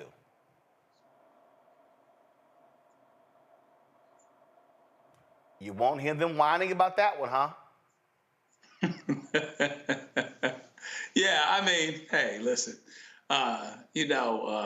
it makes you speechless because there is such a double standard as it pertains to white folks in general and Donald Trump in particular. He is purposely irreverent, disrespectful, narcissistic. There's many more adjectives that I can put in there. And it shows up in ways. I mean, as it pertains to how many things has he done that should be objectively offensive as it pertains to the military, as it pertains to honoring families, and these other things. And, I had somebody tell me today, well, one thing about Donald Trump, you kind of know who he is. You kind of know who he is. Well, if he's an ass, is that good? Is that a good look? Okay, I know he's an ass. I know he's a convicted felon. I know he's someone that doesn't tell the truth. Are we better for that? And so, it's an interesting thing to see it kind of play out. But let's see what happens and what they're saying about that as his policy set in because of who he is. It reminds you of the story where somebody takes care of a snake and the snake ends up biting her and biting him, and the person says, well, why'd you bite me? I took care of you. He said, well, you knew you was a snake when you got with me.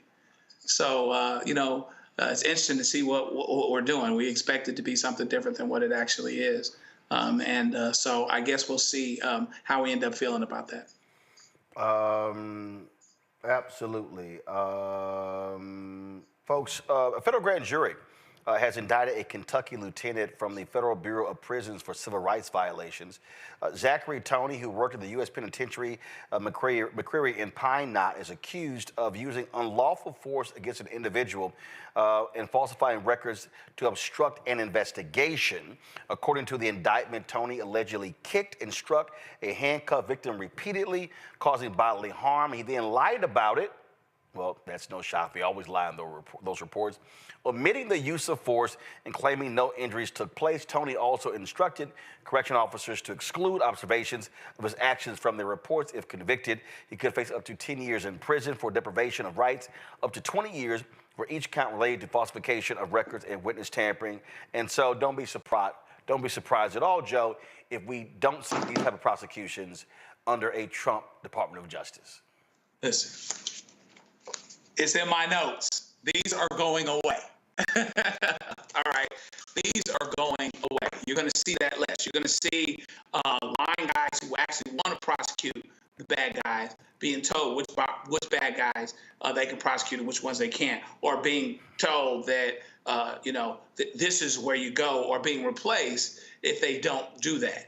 And so I saw it just as that. I saw it as a last gasp of trying to bring about justice in a situation where this guy clearly needs to be prosecuted based on what he said, what he did, what he instructed other officers that witnessed the incident to do in terms of leaving certain things out of their reports, et cetera. He is A1, example A1 of somebody that needs to be prosecuted to the fullest extent of the law. And so you add that along with one of the things that are promised in Project 2025, and that is getting rid of consent decrees entirely. And what that means is that police, bad police, will be allowed to run roughshod over people. These departments will not be held to account. And folks, even that are in the departments that are trying to do the right thing and have them go the right way. This is the one area in an irony where they seem to be okay with unions, because police unions are the ones that wield the power. And they'll rise up. This is what happened in Minneapolis. They'll rise up against the chief, even if the chief is trying to do what's right. And so that will be allowed to continue proliferate unmitigated and undealt with. And so it's going to be interesting. But that was my exact thought, is that, well, we aren't going to see too many more of these. I gotta run this by y'all. So the folks at Uncommitted, you know, they they were highly critical of Vice President Kamala Harris, President Joe Biden, and then of course they, you know, of course, told folks don't vote for them in Michigan. So they've released this post-election statement, calling for. I'm looking at this here. So they're calling for President Biden. They said, today our message is clear. This moment requires more than resilience. It demands decisive action. The Biden-Harris administration must put an end to the flow of weapons that fuel this cycle of violence, and it goes on and on and on. Now, they turned their comments off. I'm sorry, Mustafa. Go holler at Trump. Go tell all those folks in Dearborn, Michigan, who sucked up to Trump, who kissed his ass, who voted for him. Matter of fact, go talk to Jill Stein. Yeah, I mean, you're right. It's just amazing. You know, I put all this hope in people and assuming that we have these remarkable brains that we're going to use, and we make, you know, educated, calculated decisions about what would be best for our lives. And when you have individuals who have folks who have been very clear about what they won't do, and you still give them your vote, or you call yourself removing yourself from the process, knowing that that is the same thing as giving your vote, then it's just mind-boggling. I can't tell you how many people have called me and said, you know, in retrospect, I wish I had done X.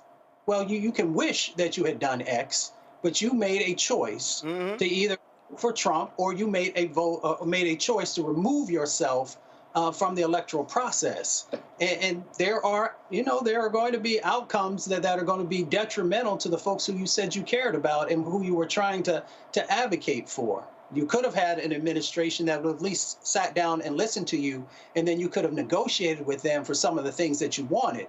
But now you have an administration that is very clear that the things that you have asked for, they have no interest in. And if you push too hard, they will arrest you. If you're out in the streets marching and protesting like many of us have done over the years, there is a strong chance that you will be met by force. I'm not positive, but I think there's a strong chance. So, you know, you can't have buyer's remorse now. You made a decision, and now all of us have to live with the decisions that we've made. This is the one I love the most here, Randy. This was an article.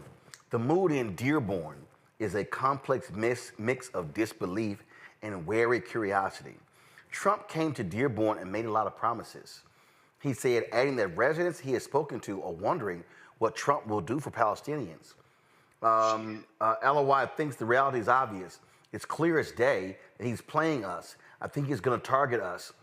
That's what he's going to do. He's going to target our families, and it's going to hurt. So I think we're about to find out.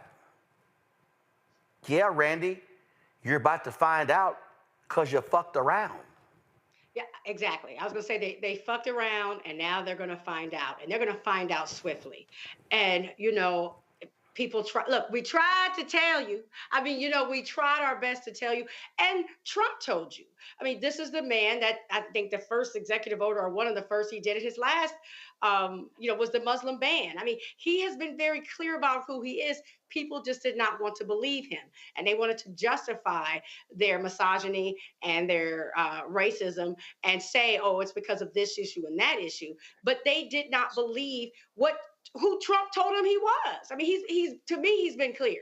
So I don't understand the surprise. And now, of course, you're immediately seeing this remorse from all different identity groups as they see what this world is going to look like for them going forward, at least for the next 4 years.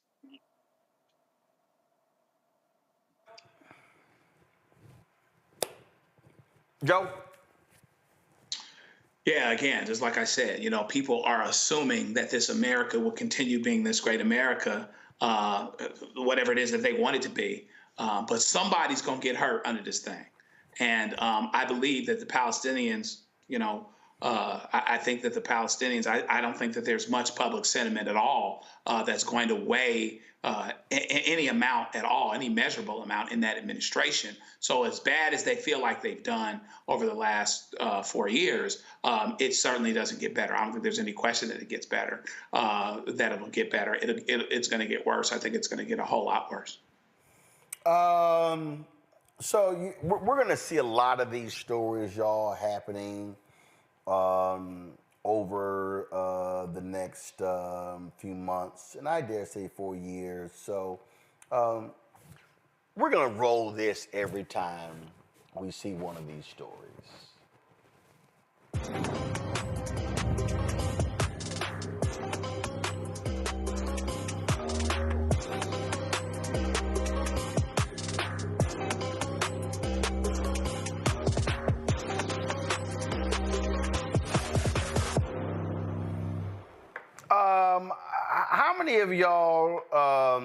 How many of y'all have seen the video, which I think is pretty funny?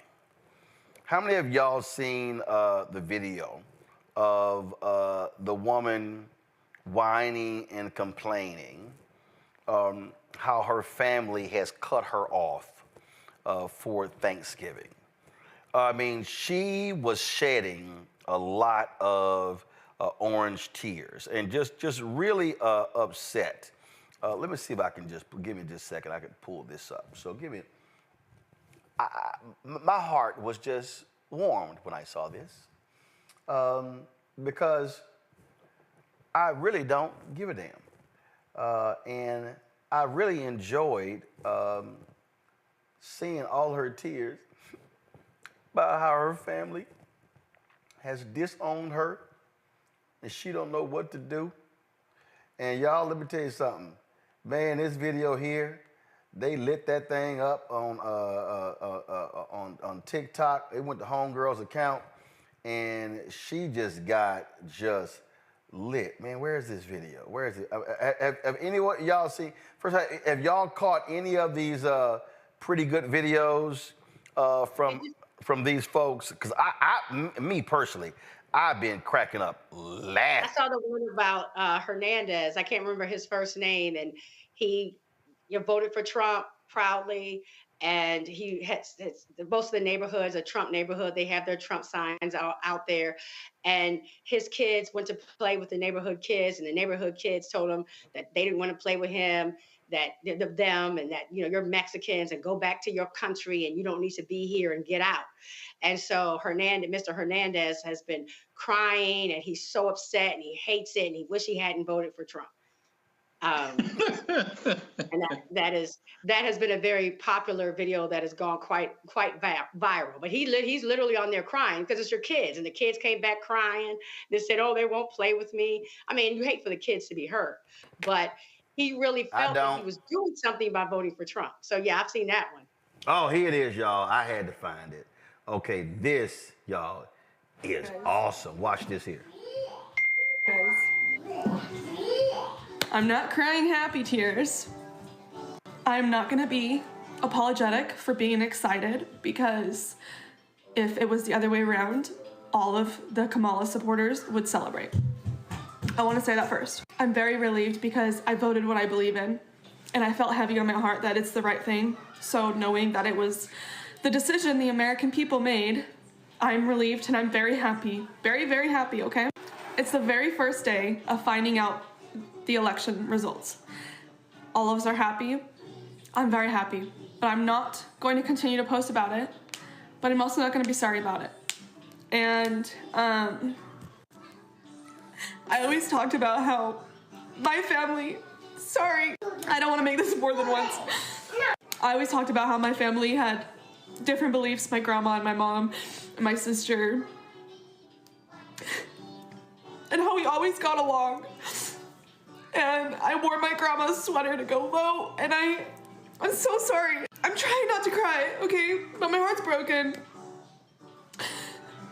Try not to cry. Yeah, try it.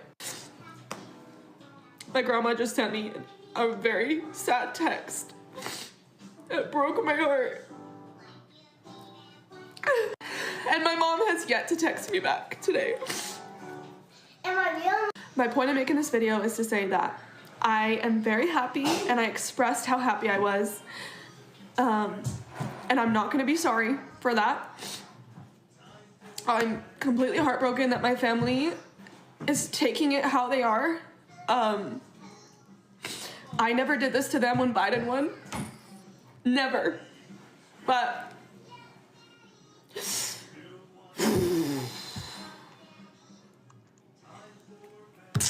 I am done with political posts. From here on out, it's back to normal. If you don't like me because of who I voted for and you have to unfollow, go ahead. My own family unsubscribed from my life, so you can too. I promise. It doesn't get worse than that. Guys, I'm not crying.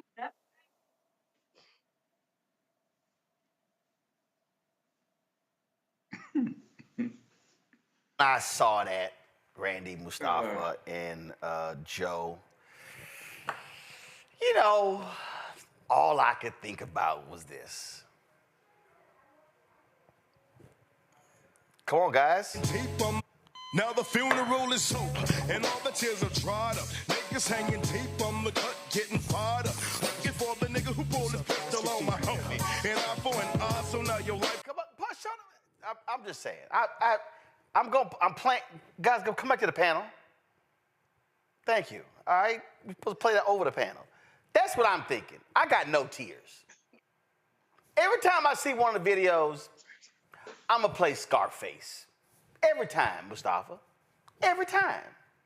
I'm gonna play Scarface. You should, because, you know, maybe I think about this stuff on a deeper level. You know, these folks, you know, as they're celebrating, are they really paying attention to the actions that the person that they voted for is already putting in place, and the pain that it's going to cause, and the individuals who are going to be hurt by it? So, you know, someone once told me, sorry, not sorry. That's exactly where I am in this moment. And, you know, you can cry the tears all that you want to, because they're temporary tears, because you don't have to live in the communities that are going to have, you know, unfortunately, more police officers doing nefarious things. You don't have to live in the communities where their people are going to find it harder to breathe clean air or drink clean water or get lead out of the water in the schools where the kids are. And I can go down the laundry list of things that these people are going to be crying real tears, while you'll be able to go right back to your life as you were.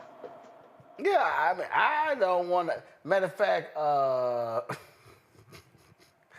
several people sent me this one too, and I really, Randy, do not care how this dude feels. MAGA family, I was on TikTok Live, and a fellow Trump supporter said that all he needed was my vote. I'll never be part of the MAGA family, and that I'm black, I'll never be accepted, but he just got my vote. Nah, that's crazy. Like, I love MAGA Nation, I love the MAGA family, and that breaks my heart that someone would speak to me like that right after the election, that all I was a vote? Nah, I love all you guys, and I know most of you MAGA family members are not racist, and I love you guys, and I'll keep repping MAGA Nation, Trump 2024, but that really broke my heart that some guy would say that. Extremely heartbroken. So he was extremely heartbroken. So, I mean, I guess, Randy, I would just think about...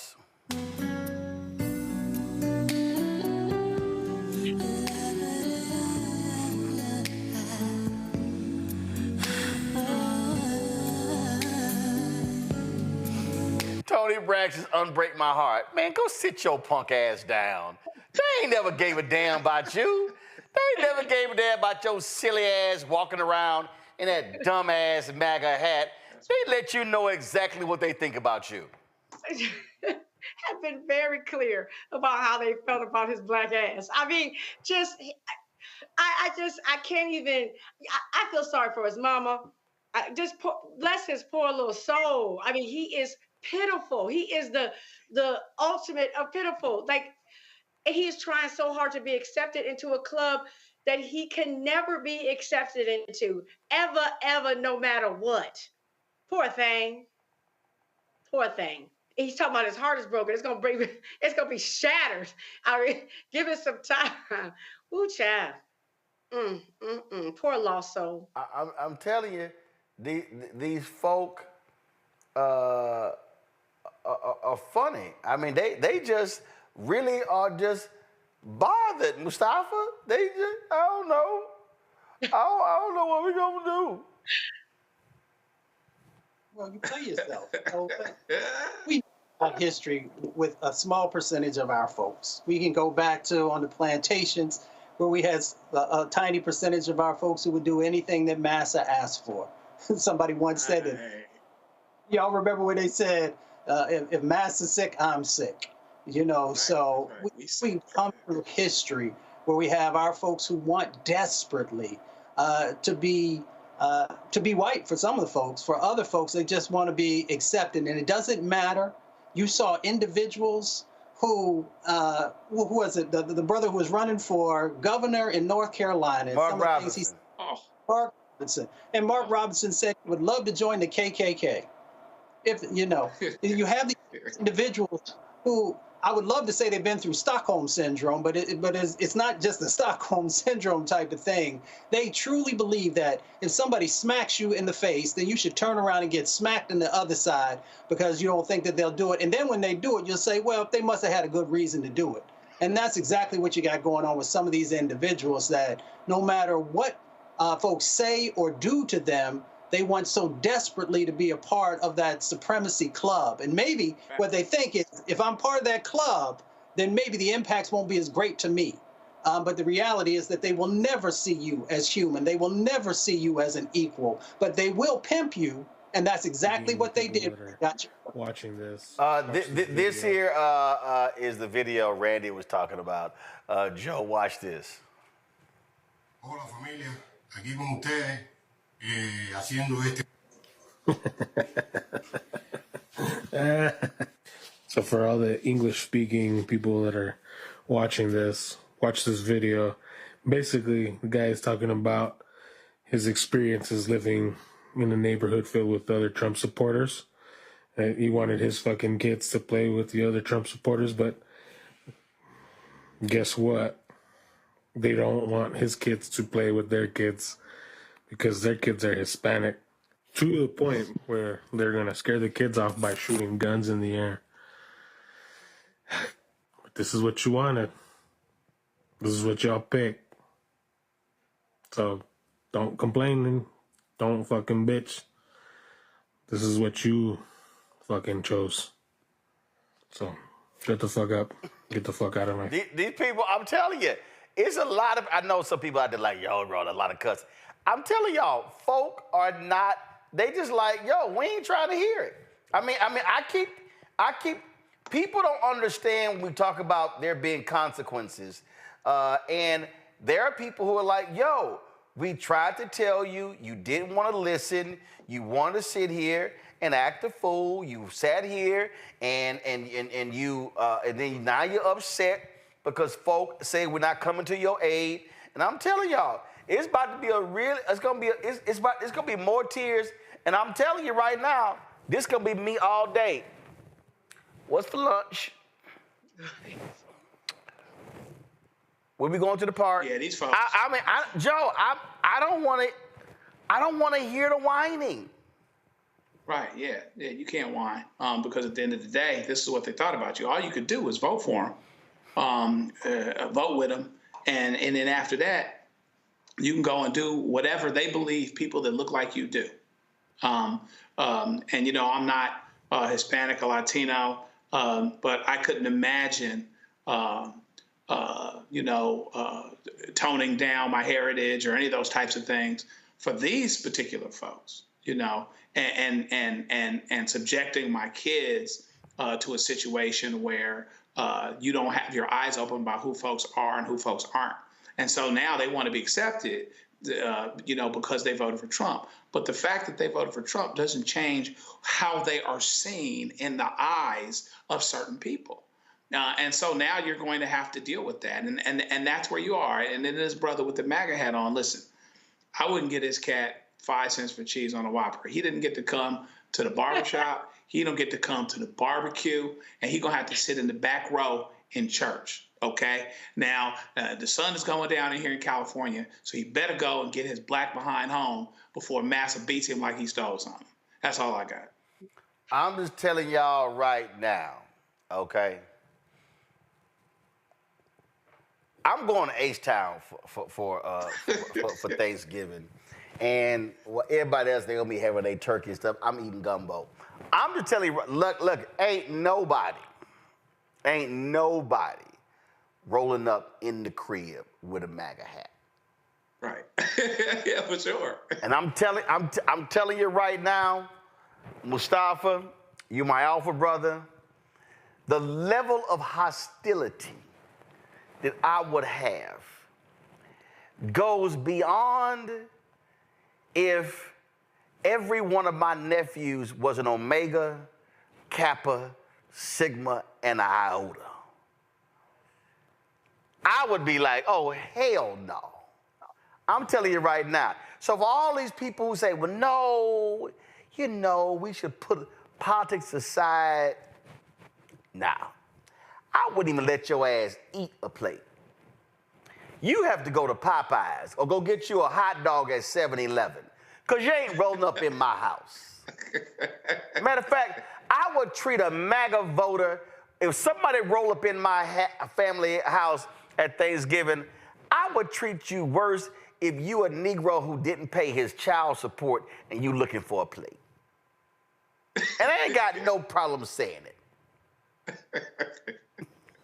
mean, it's real, right? So folks who decided to vote for Trump, there's an ideology, and that ideology is not one that is beneficial to our communities. So why would we co-sign?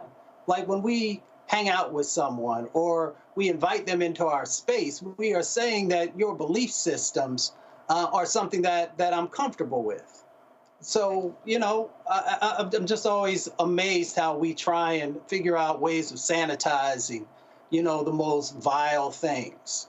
And in this instance, it is, you know, the sets of policies that this new administration is going to move forward on. So if that's what you're down with, you're welcome to do it in your home or in your community and enclaves where you might find a whole bunch of folks who believe like you do.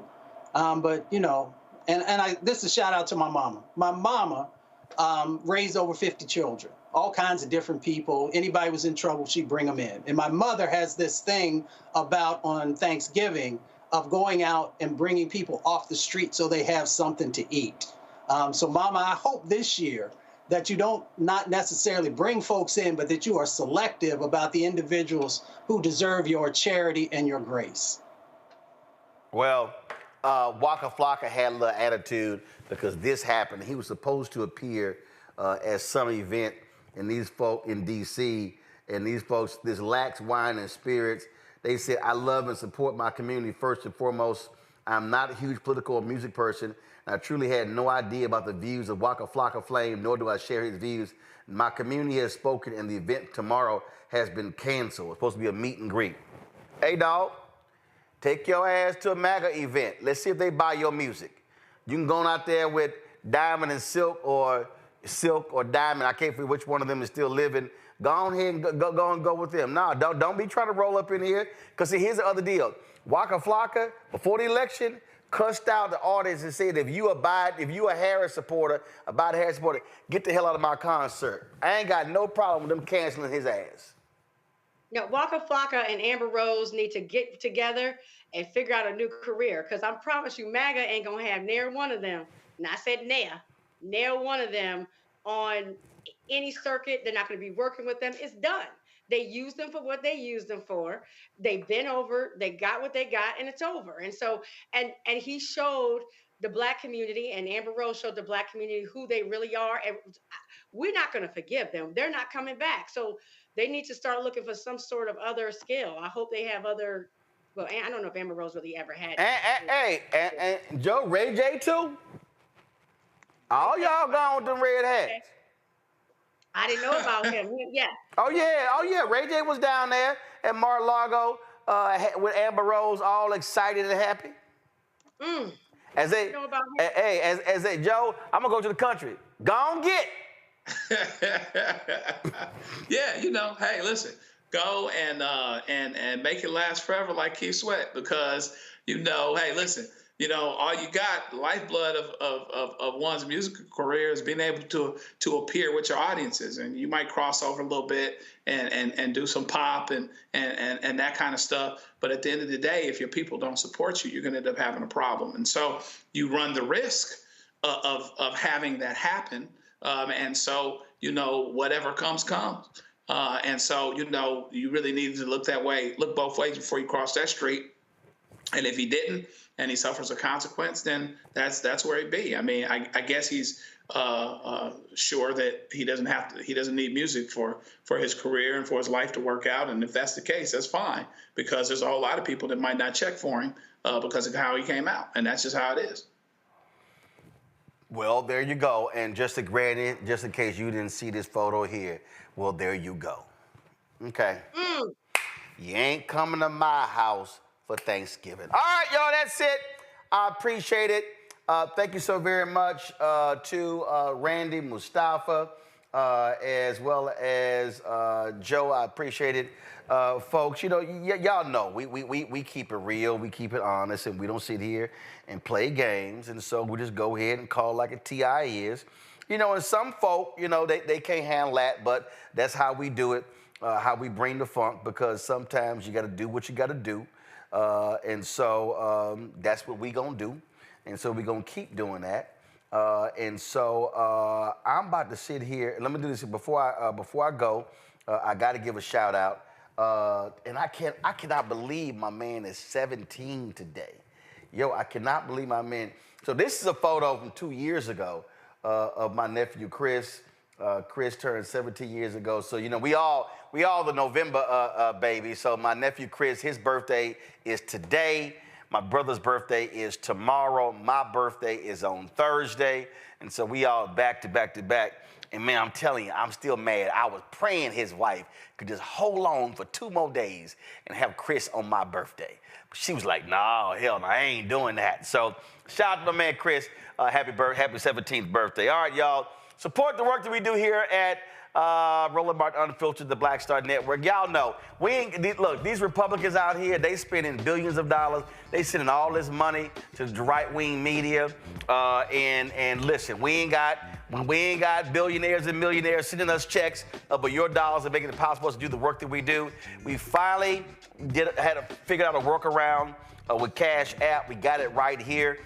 And so Cash App, what they did is they cancel y'all a whole lot of